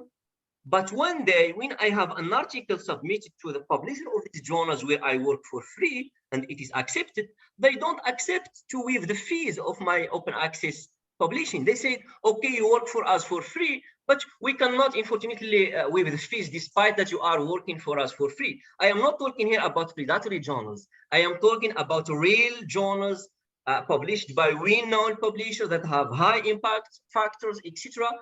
But they use their editorial boards to collect money from the authors. This is unethical, and I discovered this when I worked with and open science movement. This is unethical. There are too many open access journals that conduct peer review, okay, but they have also predatory behavior. We all know about predatory journals, as you said, as I said, in too many editorials, in conferences, webinars, but there are other predators. I call this the big predators.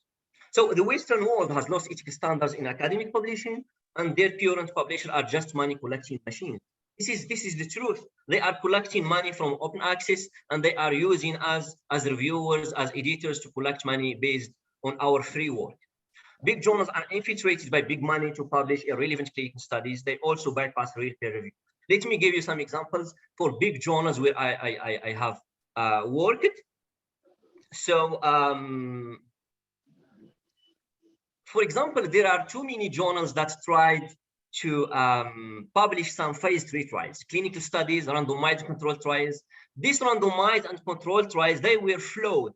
They should not be published there. But unfortunately, these journals are infiltrated by sponsoring, and they accept them anyway. So the current open access fees of so-called respectable publishers are overestimated, unfortunately. We cannot afford this, okay? For example, I'm from Morocco, a lower and middle income country. When I asked for a waiver, they said, okay, let's waive some. They asked me to pay $1,000. How can a Moroccan scientist without any funding can publish using this way? This is not ethical, and unfortunately, this is the financial toxicity of open access.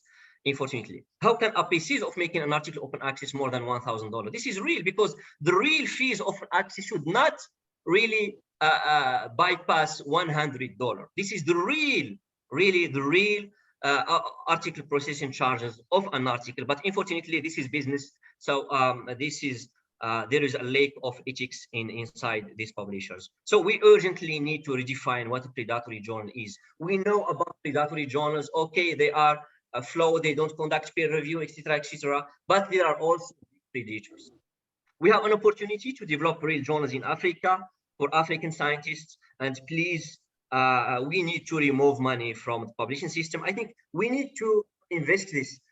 Big journals from high-income countries, they lack ethical standards. They don't really make real peer review for some papers. So we can make a journal that that should delay metrics. We don't care about metrics. The most important thing is peer review. If there is peer review, this is something publishable, and this respects standards of publishing. So I think we can make some African journals that respect this way. Peer review, peer review, and peer review, and it is more important than metrics, impact factors, etc. Excuse me. Do you still hear me? Yes. Yes, we can hear you. Yes, we can hear you. There is a bug inside my presentation, so okay. I don't know why it is not going ahead. Okay. Can you? No problem. Let me conclude. Okay. Yeah. If you can conclude, so we can move on. Yeah. Yes, I will conclude without talking about this slide. So we all know about predatory journals. Now we know that are infiltrating our science in Africa.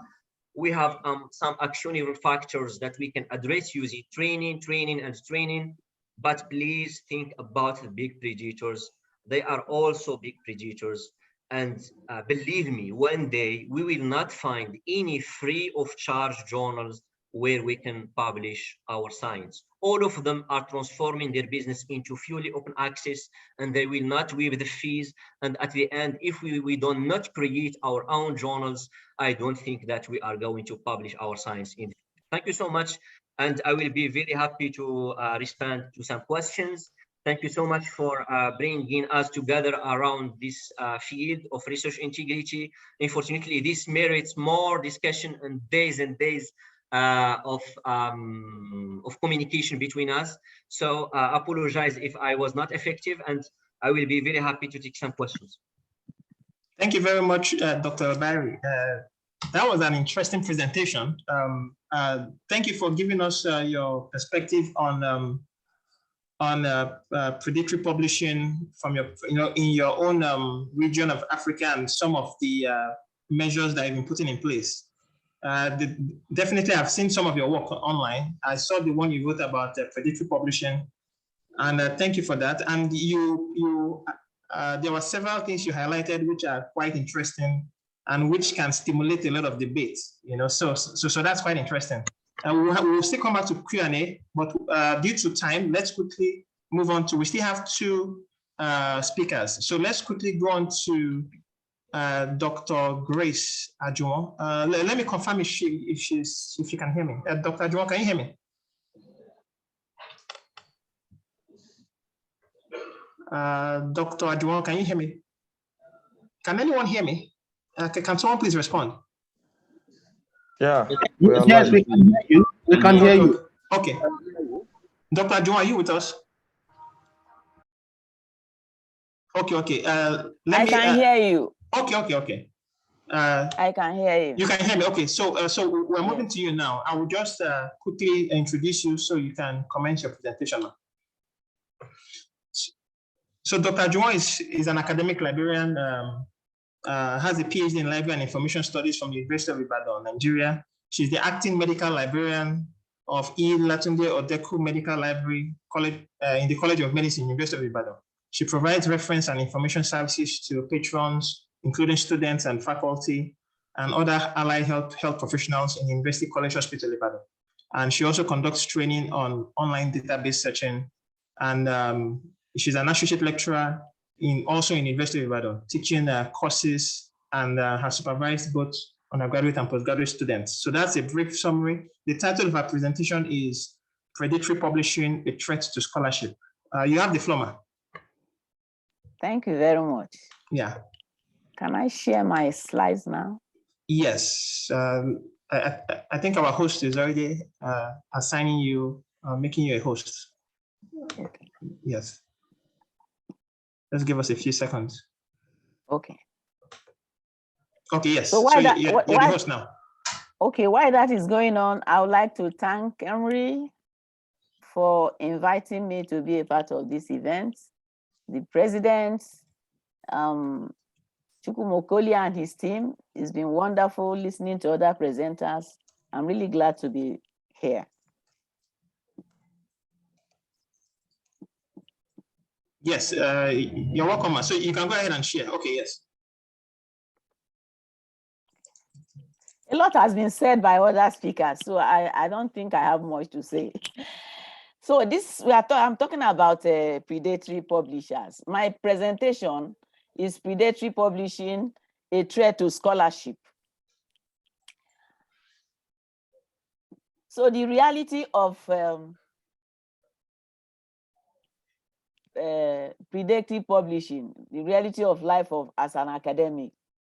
Publication is necessary for an academic to advance their career.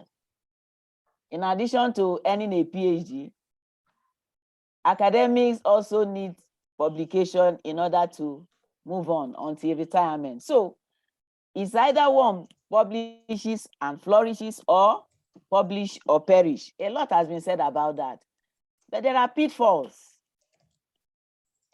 Authorship in scientific publication typically brings satisfaction. I know that each time I have a paper published, I have this inner satisfaction and inner joy.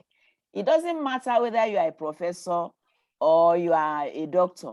If your paper, it doesn't also matter whether you are published 100, you have 100 publications. Each time there's an additional paper published or accepted for publication, one is likely to be very, very happy and satisfied, because if you publish in a high impact journal where you have taken real time to go through the peer review process, doing revising the work 1, 2, 3 times, and then getting the paper out, published, there's no way that as a scholar you will not be happy.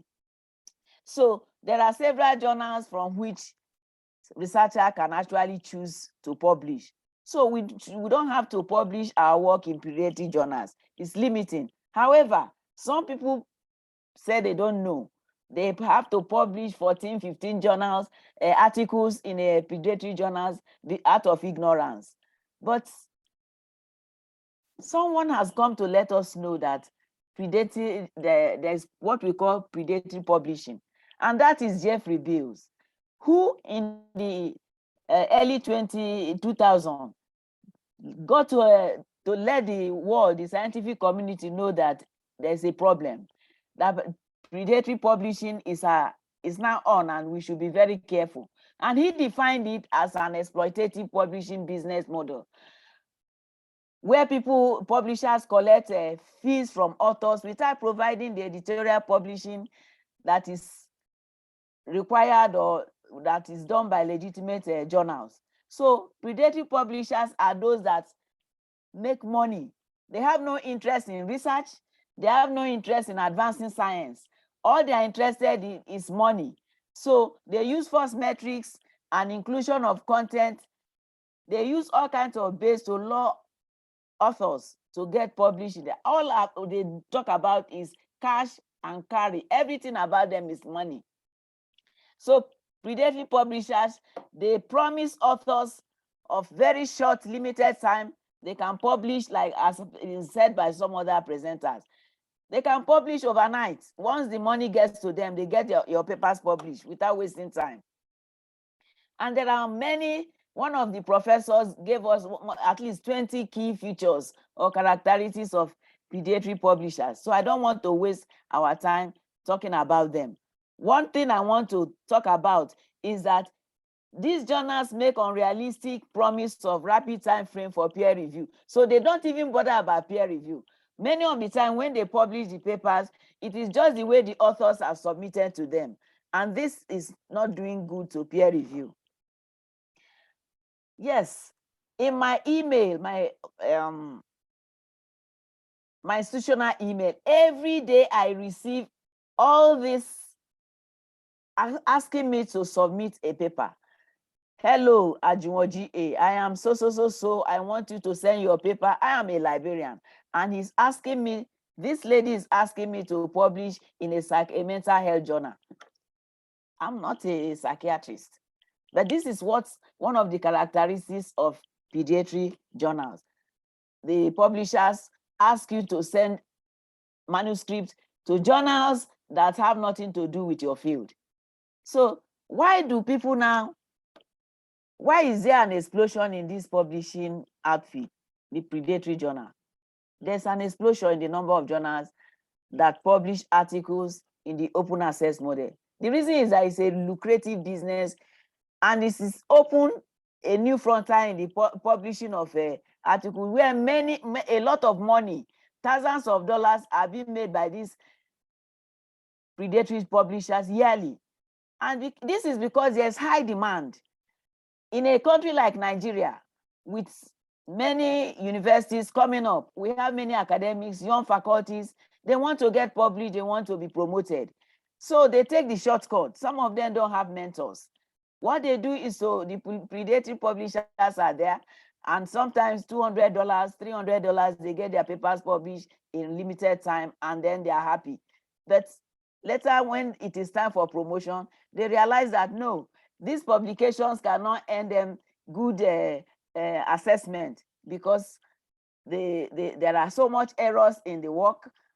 And as a result, when they are being assessed, they don't get good grades from the publications. And then there's lack of experience. Many of some of our presenters have talked about that. Some of the scholars, young faculty, they don't have experience. They have nobody guiding them. So it is quick for them to publish in predatory journals. So what are the dangers? One of the dangers is that there's weak peer review mechanism, and it is just giggle in and then Google out. Whatever the author submit is what they publish. There is no form of peer review. I know what peer review is all about because I've gone through it. And anyone who publishes a paper in a good, high-impact journal, having gone through the peer review, if you compare what you submitted initially to what is finally published, you will see what has gone through, the additions that have been done, the way the paper comes out makes you happy. But for your predatory publishers, anything goes. Whatever you submit is what they bring out for you. And there are ethical implications, because many of these predatory publishers, they publish articles that are not peer reviewed. So, and other authors also go ahead to cite these publications, thereby giving false information to people. They publish in journals that have been plagiarized or that are fraudulent and misleading readers. So they undermine reputation of authors and the institution they represent. And then previously published articles are not accessible the moment the journal disappears. One of the reasons is that there's no arrangement to archive these articles. So when the journal disappears, all that the authors that publish in that journal, their papers disappeared with it. And then it is dubious publication of article without peer review. It is dubious for anyone to publish an article without any form of review, no peer review. So this now is at the heat of the core and credibility of legitimate scientific endeavor. That is taking credibility from science when it is not, articles are not peer reviewed. So what are the precautions? How do we know those journals that are predatory? A lot has been said. One of them is that most of them don't have international standard serial number or digital object identifier. No contact details. The titles of some of them are really funny. American Journal of something. And then the titles mimic other journals. There's excessive advertising, sending of emails, no proper peer review, and their website has spelling errors, grammatical errors, and distorted or fuzzy images. Then they ask for money. Article processing charges are hidden. They don't really tell you how much you are going to pay. At the end of the day, when the paper has been, they have accepted it, initially they are not telling you how much you will pay as an author. They invite authors to write in unrelated areas. Publisher guides are copied from other publishers' websites. Journal claim to have impact factor, but that is not true. They don't have any impact factor.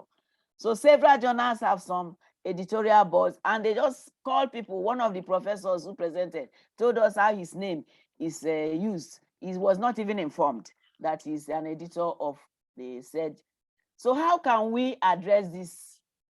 What do we do? What can junior faculty, junior scholars or researchers do in order to avoid this? One of them is that we should check your institution if they have a list of accredited journals. In some institutions, departments have accredited journals. Then check for some other institutions, there is accredited, like in South Africa, they have accredited journals. Check if your target journal is registered with the Directory of Open Access Journals. Confirm if the publisher is a member of Open Access Journal Publishers Association, Committee on Publication Ethics, or International Association of Technical, Scientific, and Medical Publishers. Membership of this demonstrate commitment to acceptable standards and best practices. So, and one other way of knowing predatory publishers or predatory journals is to go to the website. This is the website, Think, Check, and Submit. There's a checklist there. If you have a journal in mind and you are not sure whether it's a predatory journal or not, you go to this site and check. There's a checklist. You go through the checklist to be sure that the items there, your journal does not fall into what has been listed. When you check and then your journal does not fit into what is there, then you are free to go. You can publish, send your paper, your manuscript for publication in that journal. Many of the authors don't do this because they don't know that this site exists where they can actually check if a particular journal is predatory or not using the checklist. So the next thing I want to talk about is the role that librarians can play. Librarians, academic librarians, have a role to play to educate, to inform and educate researchers on how they can make informed choices and publish in legitimate and not predatory journals. They can vet the OA journals and remove those without transparent information. For example,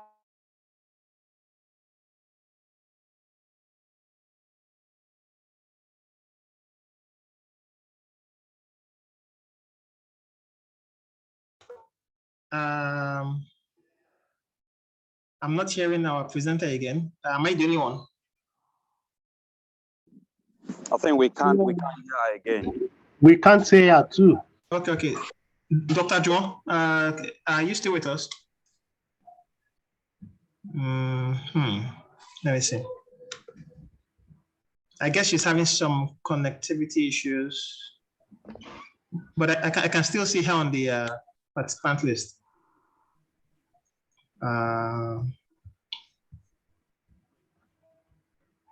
Okay. I think she's off too. I think she's gone. Okay, I think she's off, right? Okay, yeah. Okay. Let's give her some time to sort that out. While that is on, let's be dynamic and move on to our next speaker, Professor Ope-Davies. Can I confirm if you're with us? Yes, I am. Yes, I am. Okay, sir. Okay, Prof. So yes, so I'll quickly introduce you, and you can go ahead with your presentation. So Professor Tunde Ope-Davies is a full professor of digital discourse, English, digital cultures, and discourse studies at the University of Lagos in Nigeria. He earned his doctorate and other academic degrees from the University of Lagos, and he has been teaching and conducting research in the same university for more than 20 years. He is the convener of the Lagos Summer School in Digital Humanities, the founder, center director, and principal investigator at the Center for Digital Humanities at the University of Lagos, and the founding president of the Digital Humanities Association of Nigeria. He has a very lengthy profile.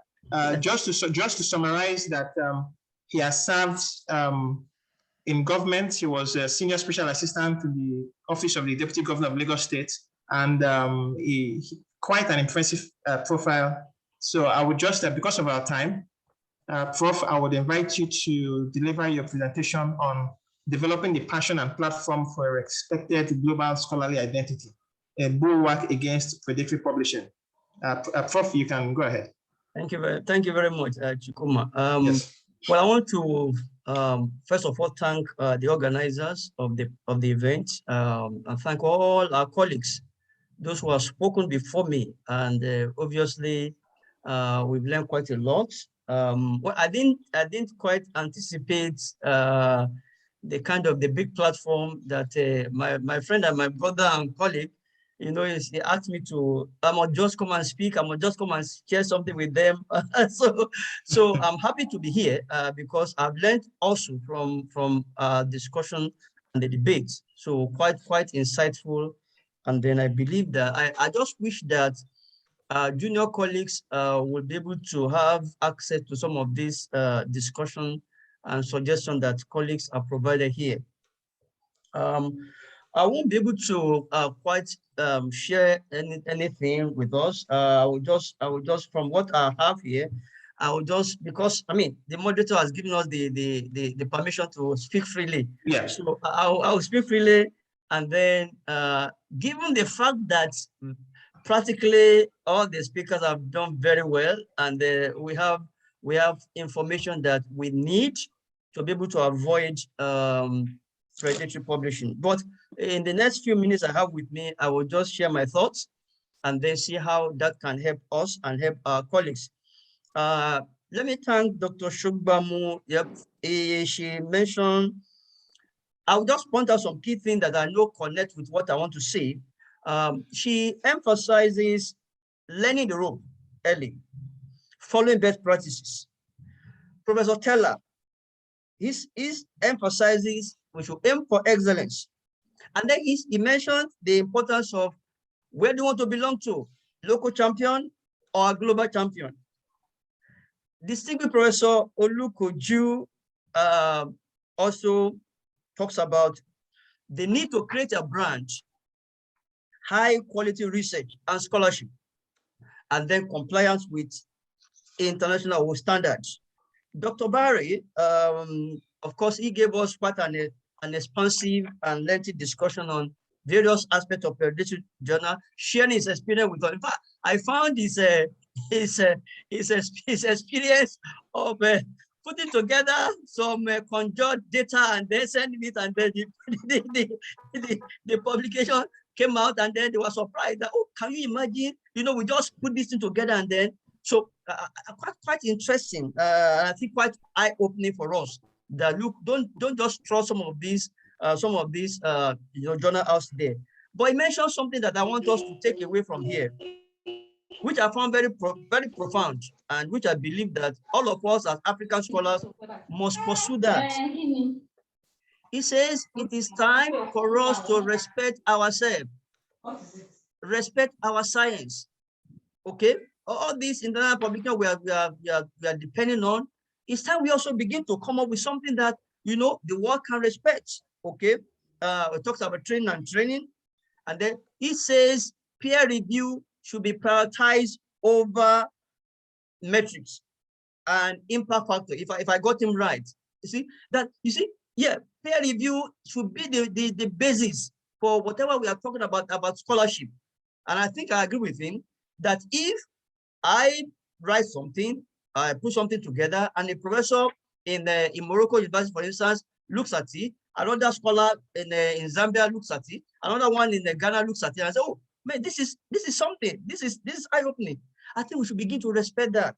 And I hope that as we put all this thing together, I'm sure we'll be able to move forward our scholarship and our science in this part of the world. Of course, before Dr. Ajuwon went offline, she talked about avoid dubious publication, and then that this predatory publication, they undermine the credibility in science. I hope that with all some of these things, we should be able to actually move forward. Now, so talking about my own topic, developing the passion, you will discover that virtually some of the things I'm going to say, our colleagues have mentioned there, developing the passion and platform. Now, I'm trying to individualize this talk. What do you want to achieve yourself? Because that's where you begin from. Who do you want to become? Okay, when you start your career. So the question is this: why are you in the academia? Question we must ask ourselves. Number two, what impact do you want to make in your fields? This, I believe, are things that can help us to avoid predatory journal. Number three, how do you want to be remembered or respected in your community of practice? Okay, so when we have this question, you know, in perspective, as we go along in our career, you are going to discover that they will help you a lot. My wife used to ask me, you know, guys, all this research you are doing, what is the impact on society? What impact are you making? So I think scholars will begin to think critically about that. And early in my career, I started looking at that. What impact do I want to make? How do I want to benefit society? And that's why I moved from some of my core area, and I moved to something that has to do with digital technology, application of that in the humanities. And I can assure you that, you know, we are making programs, things are moving. So identify your research interests and strength early in your career. Identify that, your research interest and your research interest and strength early in your career, and you develop that. As number two, I say indent your research focus, because you know when you indent, you are putting that in perspective. When you indent something, you're highlighting that. Okay, so you indent your research focus. Number three, you improve regularly on your research profile. Of course, I mean, I'm happy that colleagues have mentioned that. We don't get there in one day. You keep improving. Of course, people have shared their experience. Oh, I had a lot of rejection as well. Even at this level, yeah, sometimes you write and then, you know, but see, the joy is that, and Dr. Ajuwon said, the joy is that once, you know, your paper is accepted, there's something within the feeling.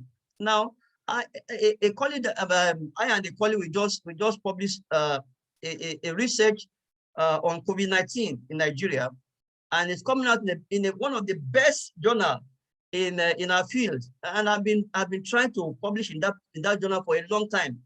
I didn't say because now I'm a professor, you know, then I will relax. No, I was still targeting that journal. And then unfortunately for us, this year now, our paper will be coming out in November. So you don't give up, you keep publishing. Now, publication is just one critical way or one channel of defining your scholarship and your scholarly impacts. That's what you must understand, colleagues. You see, we have been talking about publication. It's just one way of doing that. There are other ways we can begin to stamp our global identity. We can begin to define our scholarship, you know. There are other ways to create a brand, because Professor Olukoju mentioned that. Create a brand for yourself. You see, I can't, because of time.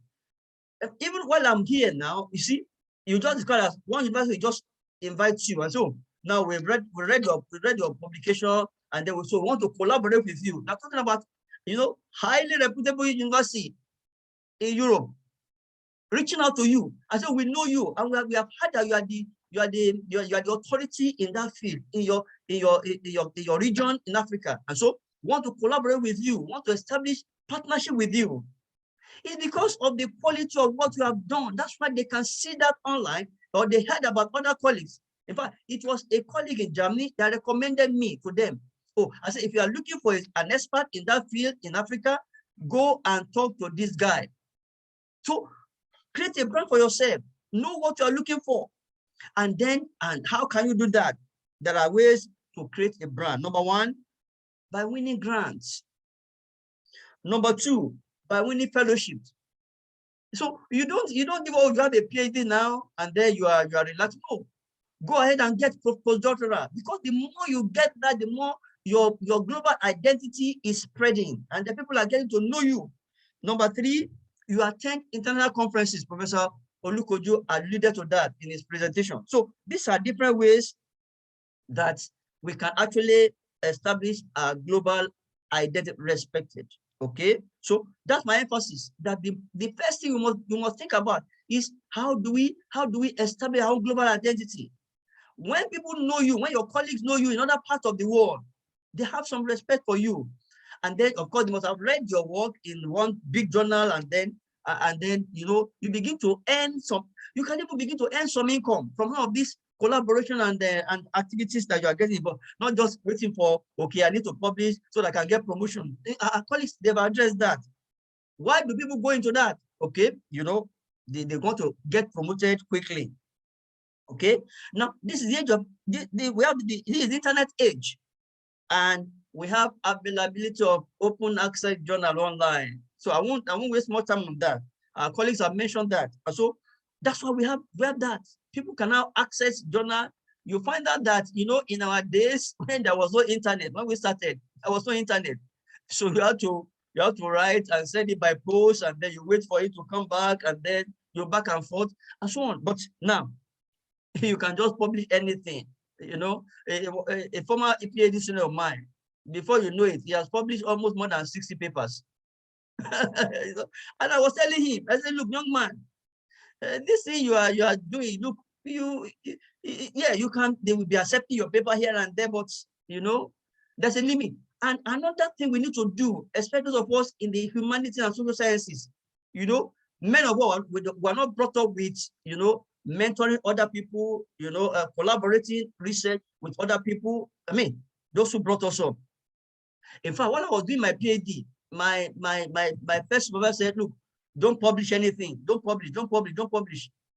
But thank God that I knew early enough that, look, if I'm going to make my career here, I must publish. So I didn't listen to him. So people that brought us up, they never encourage us on publishing. They never encourage us on collaborating with colleagues. But you know, with time we discovered that no, our own time will be different. So we started collaborating. So you must collaborate, because if you don't do joint research, you will discover that you just want to be a lone ranger, you know, a local champion. So we must understand, by collaborating with colleagues, they help to enhance the quality of our work. Prof could mention the fact that when you write, look, humility demands you give it to other colleagues to help you look at. I still do that. I will ask my junior colleagues sometimes to look at the paper what I've written, and then what I was doing, I will be mentoring them. Deliberately, I will do that. I want them to also give their insight on what I've done, but I'm also training them.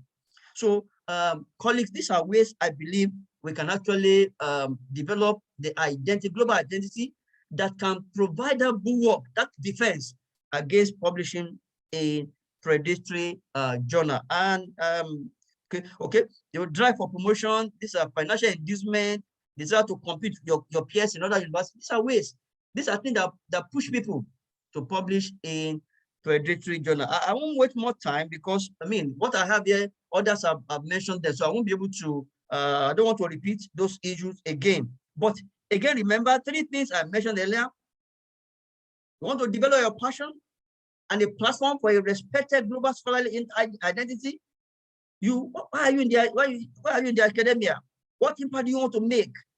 And how do you want to be remembered or respected in your community or practice? You know, presently I'm in Europe on the fellowship, a visiting fellowship in a reputable university, and because of what I've done, sometimes you meet some people that will help you, some of your colleagues that will recommend you in some of these international platforms. So let's go for that. Create that platform, create that brand, and then before you know it, and then of course when you have that on your mind, you are going to avoid publishing any kind of, you know, paper or research in any kind of outlet. Thank you very much for your attention, and I hope that we can also, you know, address some questions during question. Thank you very much. Thank you very much, Prof. That is a power-packed presentation. You mentioned some things that are very, very important. And you know, if I would say the highlight of your presentation is looking beyond publishing. What global brand, what reputation are you trying to build for yourself in the long run over time? So it's not about quick gains, it's about building a brand, it's about building a reputation that lasts. Yes, thank you very much, Prof. So we're going to compress our Q&A session, but I want to quickly, I think Dr. Ajuwon is back. I just want to quickly confirm if she can hear us. Dr. Ajuwon, can you hear us?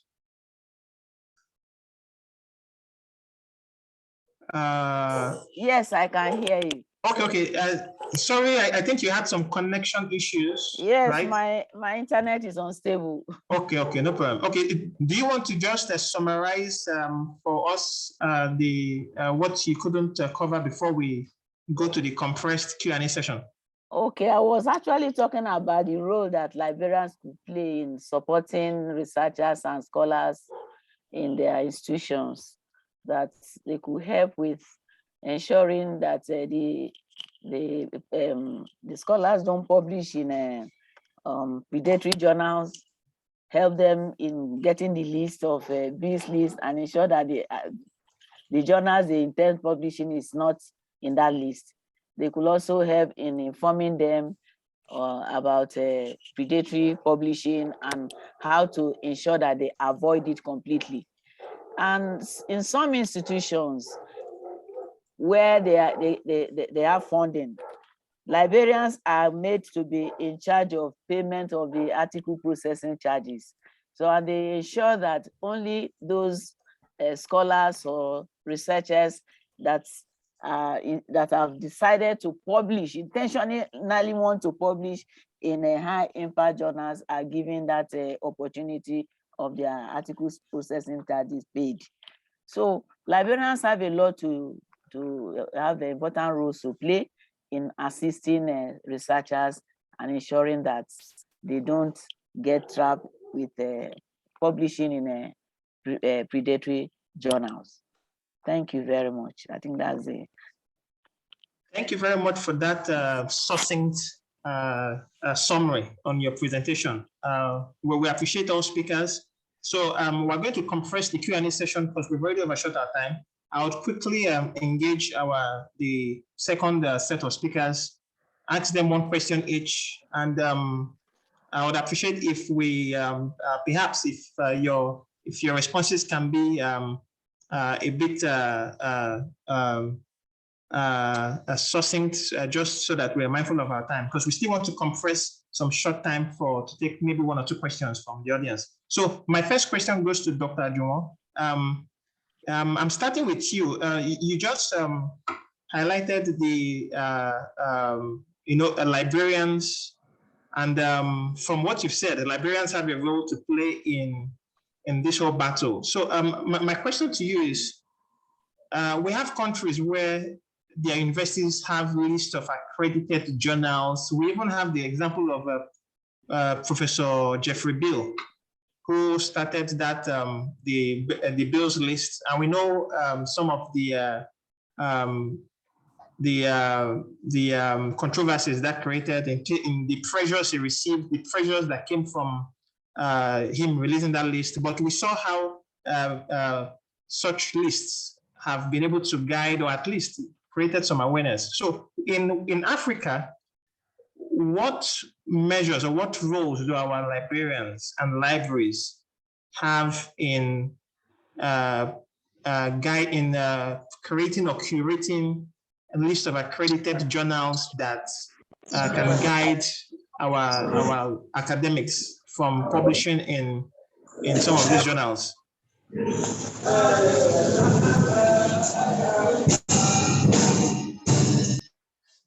Thank you very much. Yes. Well, in Africa, this varies from institution to institution.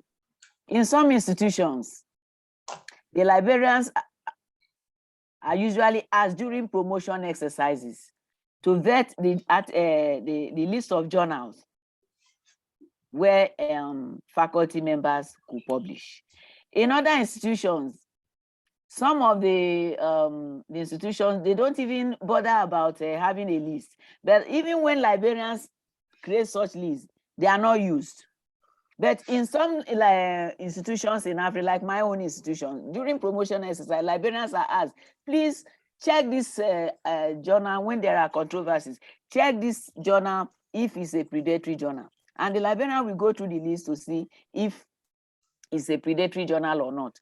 So in Africa, it has not been happening before, but right now there is progress in ensuring that librarians have play a role in helping institutions where they serve to ensure that they are not involved, their scholars don't get published in predatory journals.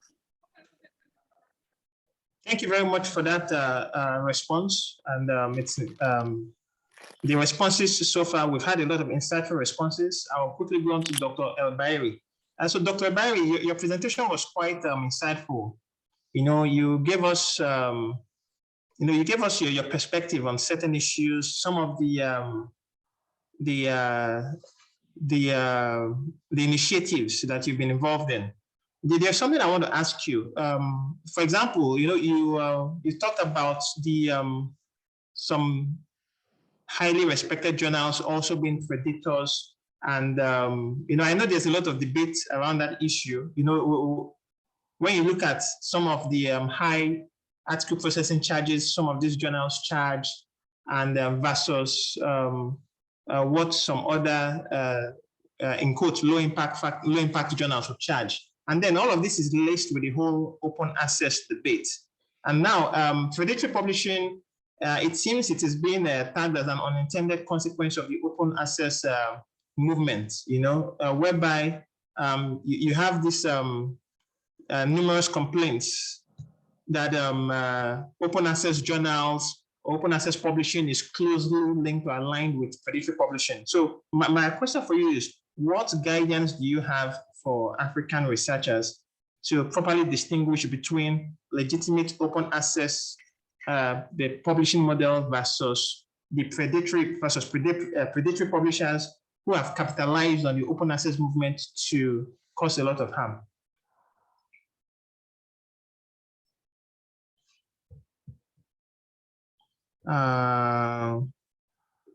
Can you hear me? Can anyone hear me? Yeah, yes, we can hear you. Yes, we can. Okay. Dr. Bairi, are you still with us? It's no longer on the list. Oh, it's no longer on the list. Okay, no problem. Let me quickly move on to Professor Tunde Ope-Davies. Professor Ope-Davies, thank you for the great and the wonderful presentation. Of course, there are so many questions we can ask. One of the questions I would ask is, when you talk about how we should, when you encourage us to look at the big picture, it's not just about publishing, it's about building a reputation, it's about being out there, building a global brand. When we look at some of the issues that African researchers or researchers in low-income countries or in the global south face, for example, now we know in Nigeria there has been a strike for so long. When you look at the unconventional circumstances in which we operate in Africa and the global south, what are some of those unconventional tips you can have for our researchers to enable them to think out of the box and to go beyond the limitations of the local environment and still think big and think globally in the midst of all these perils, these issues? Thank you. I like your concept of unconventional. One of the things you must understand, or we must all understand, is that you must invest in yourself and invest in your career. I learned that early in life. Professor Olukoju also alluded to that. You must be willing to invest. Okay? We can give excuses. Oh, the environment is not this, the environment is this and that. But see, you must be willing to pay the price for excellence. Okay? So, I'm sorry, let me just personal example. I remember early in my career, as early as when I was lecturer 1, I started traveling abroad. And we are talking about when salary was, how much was salary then for lecturer? Maybe 15,000 or 18,000, I can't remember now. So I had to borrow money. Sometimes even the little money in the family, I had to take it because my wife it happened to be an understanding wife. I had to use the money to travel for conferences. And it was those investments, those sacrifices that eventually paid off. So every level, when they were asking us to present our paper for publication, for promotion, I had more than enough. More than enough, because I was already exposed, I was already, getting international contact. So invest in yourself. So we teach our mentees, they must learn to, I'm having a problem with some of my mentees now because they're not willing. You have to be dragging them, you have to be prepared. So you must make up your mind. You want to invest yourself. You are looking at the bigger picture. Invest in yourself, make the sacrifice. Whatever, you can get to be able to get, go to the library, talk to friends abroad. Sometimes I will talk to my dad, they should buy books for me. Get some books across to me. You must, it depends on what you're looking at, your goal, your objectives. Okay, so invest in yourself, invest in your career, invest in yourself, invest in your career. That's the secret.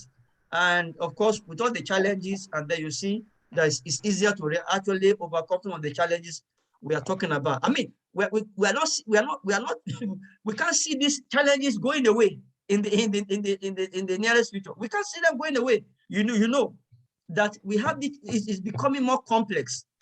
But you must make up your mind that no matter the challenges, you are willing to go through, make the sacrifice, make the investment, get in touch with other people that can be of help to you, and then you read, you study, and then you get your horizon will be expanded, and you're able to create a brand for yourself and come up with something new, something innovative that can help you to become the global brand or build the global brand that you desire to build. Thank you very much. Thank you very much, Prof. That was a nice response to that. Thank you very much. I will now quickly go ahead. I'll give about 5 minutes for us to entertain 1 or 2 questions from the audience. You can ask any of the speakers. So the floor is open now to any member from the audience to ask a question to our speakers before we move on to the closing remarks. If I may start, please. Thank you so much for the speakers. I just want to quickly ask this. If a friend of mine has published in a predatory journal, and this friend of mine is putting this post on LinkedIn saying, wow, I just published an article, but I know that is in a predatory journal. Do I just say congratulations, like, okay, I don't want to bust your bubbles? Or do I need to tell him and say, you know what, my friend, this is not the right place to speak. This is not the right place to publish. What do you think? Okay, so that is open to our honorable and highly esteemed speakers. Any of you can choose to respond to that. Okay, if I may respond. Okay. Well, thank you for your question. I'm happy you are concerned about the progress of your friend, and I think while you may not want to ruffle his feathers, I think it's better you privately discuss that with him and advise him. I just review a professorial position, publications, and then in my remark at the end of my assessment, I told the VC that they must encourage that candidate. If you want to really be a professor indeed, that candidate must expand the scope of the publication that he has already. Because I mean, I'm sorry, some of us we have some reservation when you see some publication and there. So, but it's a private university, so I understand. so because if it had to be Unilag, some of those things may not fly. But what I did as my duty was to tell the VC that please advise the candidate to actually expand his the scope of the publication and then to do something better than what the candidate already has. So please encourage the person and let the person know the danger of continuing that kind of outlets for the publication. I hope that would solve the problem. Thank you very much. Thank you. That's fine. Thank you, Prof. Do we have Dr. Bairi is back, but I want us to conclude the general Q&A session before I give him an opportunity to respond to his question. So do we have any other question from the audience?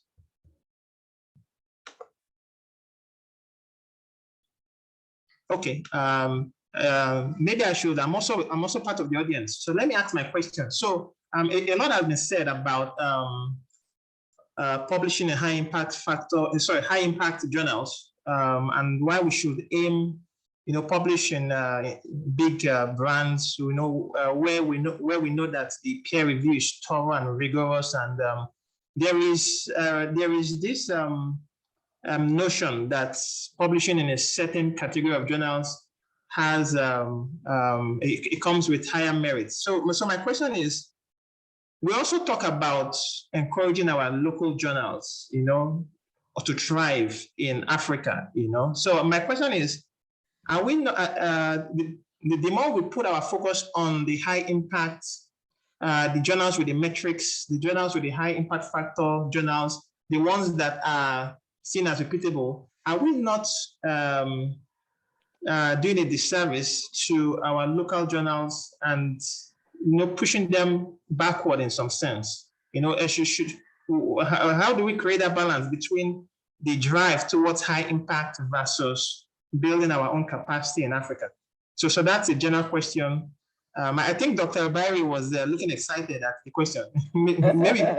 maybe you can start with that. Totally agree with that. In fact, I don't know, do you hear me well? Yes, we can hear you. Great. So if we go back, there was a good correlation between high impact factor and the high impact science. So previously, good quality science was published in high impact factor. So let's say there was a positive correlation between having an article published in high impact factor journal and also quality.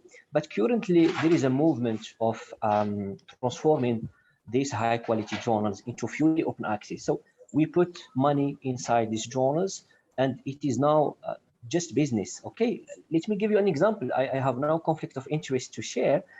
For example, the Swiss publisher, multidisciplinary publisher MDPI. Okay, this has high impact factor for most of its journals, but the quality of peer review is very low. So we cannot really put quality with impact factor right now in this era. Okay, previously, yes, there was this feature of good journals. They had very good impact factors, and we appraised their quality based on this matrix. But currently, they are money collecting machines. I work with them. Let's say this. I am an editor in too many journals. They want article to be published despite the peer review is not rigorous, and also they each year with high impact factors are increasing their numbers. They also increase the article processing charges. So if they are real journals, they will not increase the article processing charges based on impact factors. This does not make sense, and it is unethical. If they are real journals, why they will put money inside all of this? So to the best of my knowledge and according to my experience, I really support the fact that if a small journal is peer-reviewed, it considers quality more important than metrics. I think we have to publish there. I am talking about myself. I have published in small journals. They are peer-reviewed. They give me tons of comments. And later, I'm satisfied with that because my article is peer-reviewed. It is indexed on database. It is visible internationally. And that's it. Why should I care about all of these prestigious journals? This is for big teams. They want to win a Nobel Prize. For my research, it is for my local committee, for my local city. We want to improve patient care based on what we have in hands. And I think peer review is sufficient and effective to have my papers published. And the example that I give you about the MDPI is a very good illustrative example. In fact, each year they increase open access fees just because their high impact factors are getting more and more numerical numbers. So I do not agree with impact factors, metrics, etc. The most important thing is peer review, and we should go back to standards of publishing in the 80s. Okay, peer review was something very interesting, and actually, unfortunately, it is not rigorous. They put money inside publishers, and this is a big business, unfortunately. Thank you very much, Dr. Thank you very much, Dr. Bairi. That's you highlighted so many things. In fact, we can even have another roundtable to discuss that. High impact. Sometimes it's not high impact does not equate good quality peer review. So we can devote another roundtable to really treat these issues. So we were supposed to give each speaker some time to give some clear remarks, but I think what we'll do because of our time, we've really overshot our time, is I would now invite our president to thank our speakers and to give closing remarks on behalf of Samurai, and also to just to tell us what's next. Thank you very much. Thank you so much, Chukuma. It's been a very interesting discussion. Yes, a virtual discussion. Thank you so much. I think Professor Tunde Ope-Davies has actually given a very interesting summary before it started. So I think that I will just have to accept that as a good summary. I like the way he was able to, start from the beginning and like mix everything and gave us something more presentable. So thank you so much. Even though you had no presentation, you had no slide, but you've been following everybody, starting from Dr. Sogbanmu. Yes, you've been able to bring everybody together. Thank you so much for that. And allow me to also appreciate Dr. Grace. Yes, despite the technical issues, you came back, you gave us that closing summary, you let us know the role of the librarians. Thank you so much. Dr. Khalid, yes, thank you so much for really bringing in the North African spice into this conversation. Like, yes, it's nice to get that vibe around Africa, to know that, yes, we've got the same struggle, and that is why we are all around this conversation. And thank you so much for spending this time with us. Yes, Professor Olukoju, thank you so much for your time as well. And Dr. Professor Tella, yes, thank you so much. It will be nice to get to get more insight into some of those works you've written around that predatory journal. I see that Tella 2020. So please, if that's something that you can share with us. So thank you so much again, Dr. Grace, Dr. Khalid, Professor Olukoju, Professor Ope-Davies, Dr. Temitope, Sogbanmu, and also Professor Tella. It's been a pleasure having you around, despite this overrunning the 2 hours we had. Yes, you really stayed behind to support us, and we just hope that many academics will take lessons from this. Again, we can't just be talking about, we want people to learn and to take those conscious decisions, saying, I want to be a global champion. I don't just want to publish for publishing sake. I don't want to publish and be a local champion. I really want to publish and make impact. Yes, again, like Dr. Khalid said in his only point about making that impact. You are not writing just because you want to win a Nobel Prize. Okay, if you do that, all well and good. But who needs to read your work? Can they really say this work has gone through a peer review and they can really stand by it? So thank you so much once again. It's been a pleasure having you around this virtual table. Sincere apologies for the extra time. Yes, we never planned for this, but I think with the conversation, we could not just stop it flowing. We really appreciate you. We will keep you posted about our various events. Next month, we'll be having another roundtable that will be around agriculture, because like I said in the beginning, SEMRI is about a multidisciplinary platform that brings people together to discuss issues that affect Africans. So thank you so much, and I wish you all the best and enjoy the rest of your weekend. We will be sharing the videos to this presentation, and if we were physical, like, we would have given our speakers that appreciation clapping and say thank you so much, but this is virtual, so irrespective of that, thank you so much on behalf of Yes. On behalf of SEMRI, yes, it's been a pleasure. I hope we can build this relationship. At least now you know me, Emmanuel Mogaji. I know Professor Ope-Davies. Somebody was saying, so he's coming. I said, oh, wow, it's a pleasure having him on board. Dr. Sogbanmu, yes, at least when I know the name, I see the face, I know Unilag. Lest I forget, I also graduated from Unilag. I did architecture 2006. Yes, I still remember the Senate House. I did architecture. We had to draw that Senate House with that triangle. I can imagine it's been a struggle, but yes, I still feel that connection. I was in New West Hall, then Marere, then Jaja Hall. Yes, so thank you so much. I wish you all the very best and enjoy the rest of your day. Thank you. Thank you very much. All right. Bye. Thank you. Thank you so much. Bye. Bye.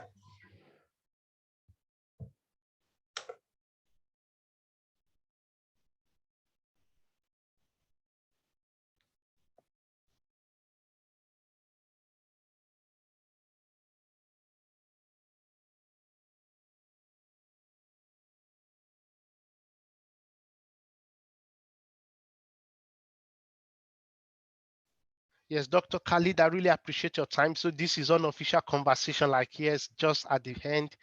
Thank you so much. We really appreciate your time and what you brought on board.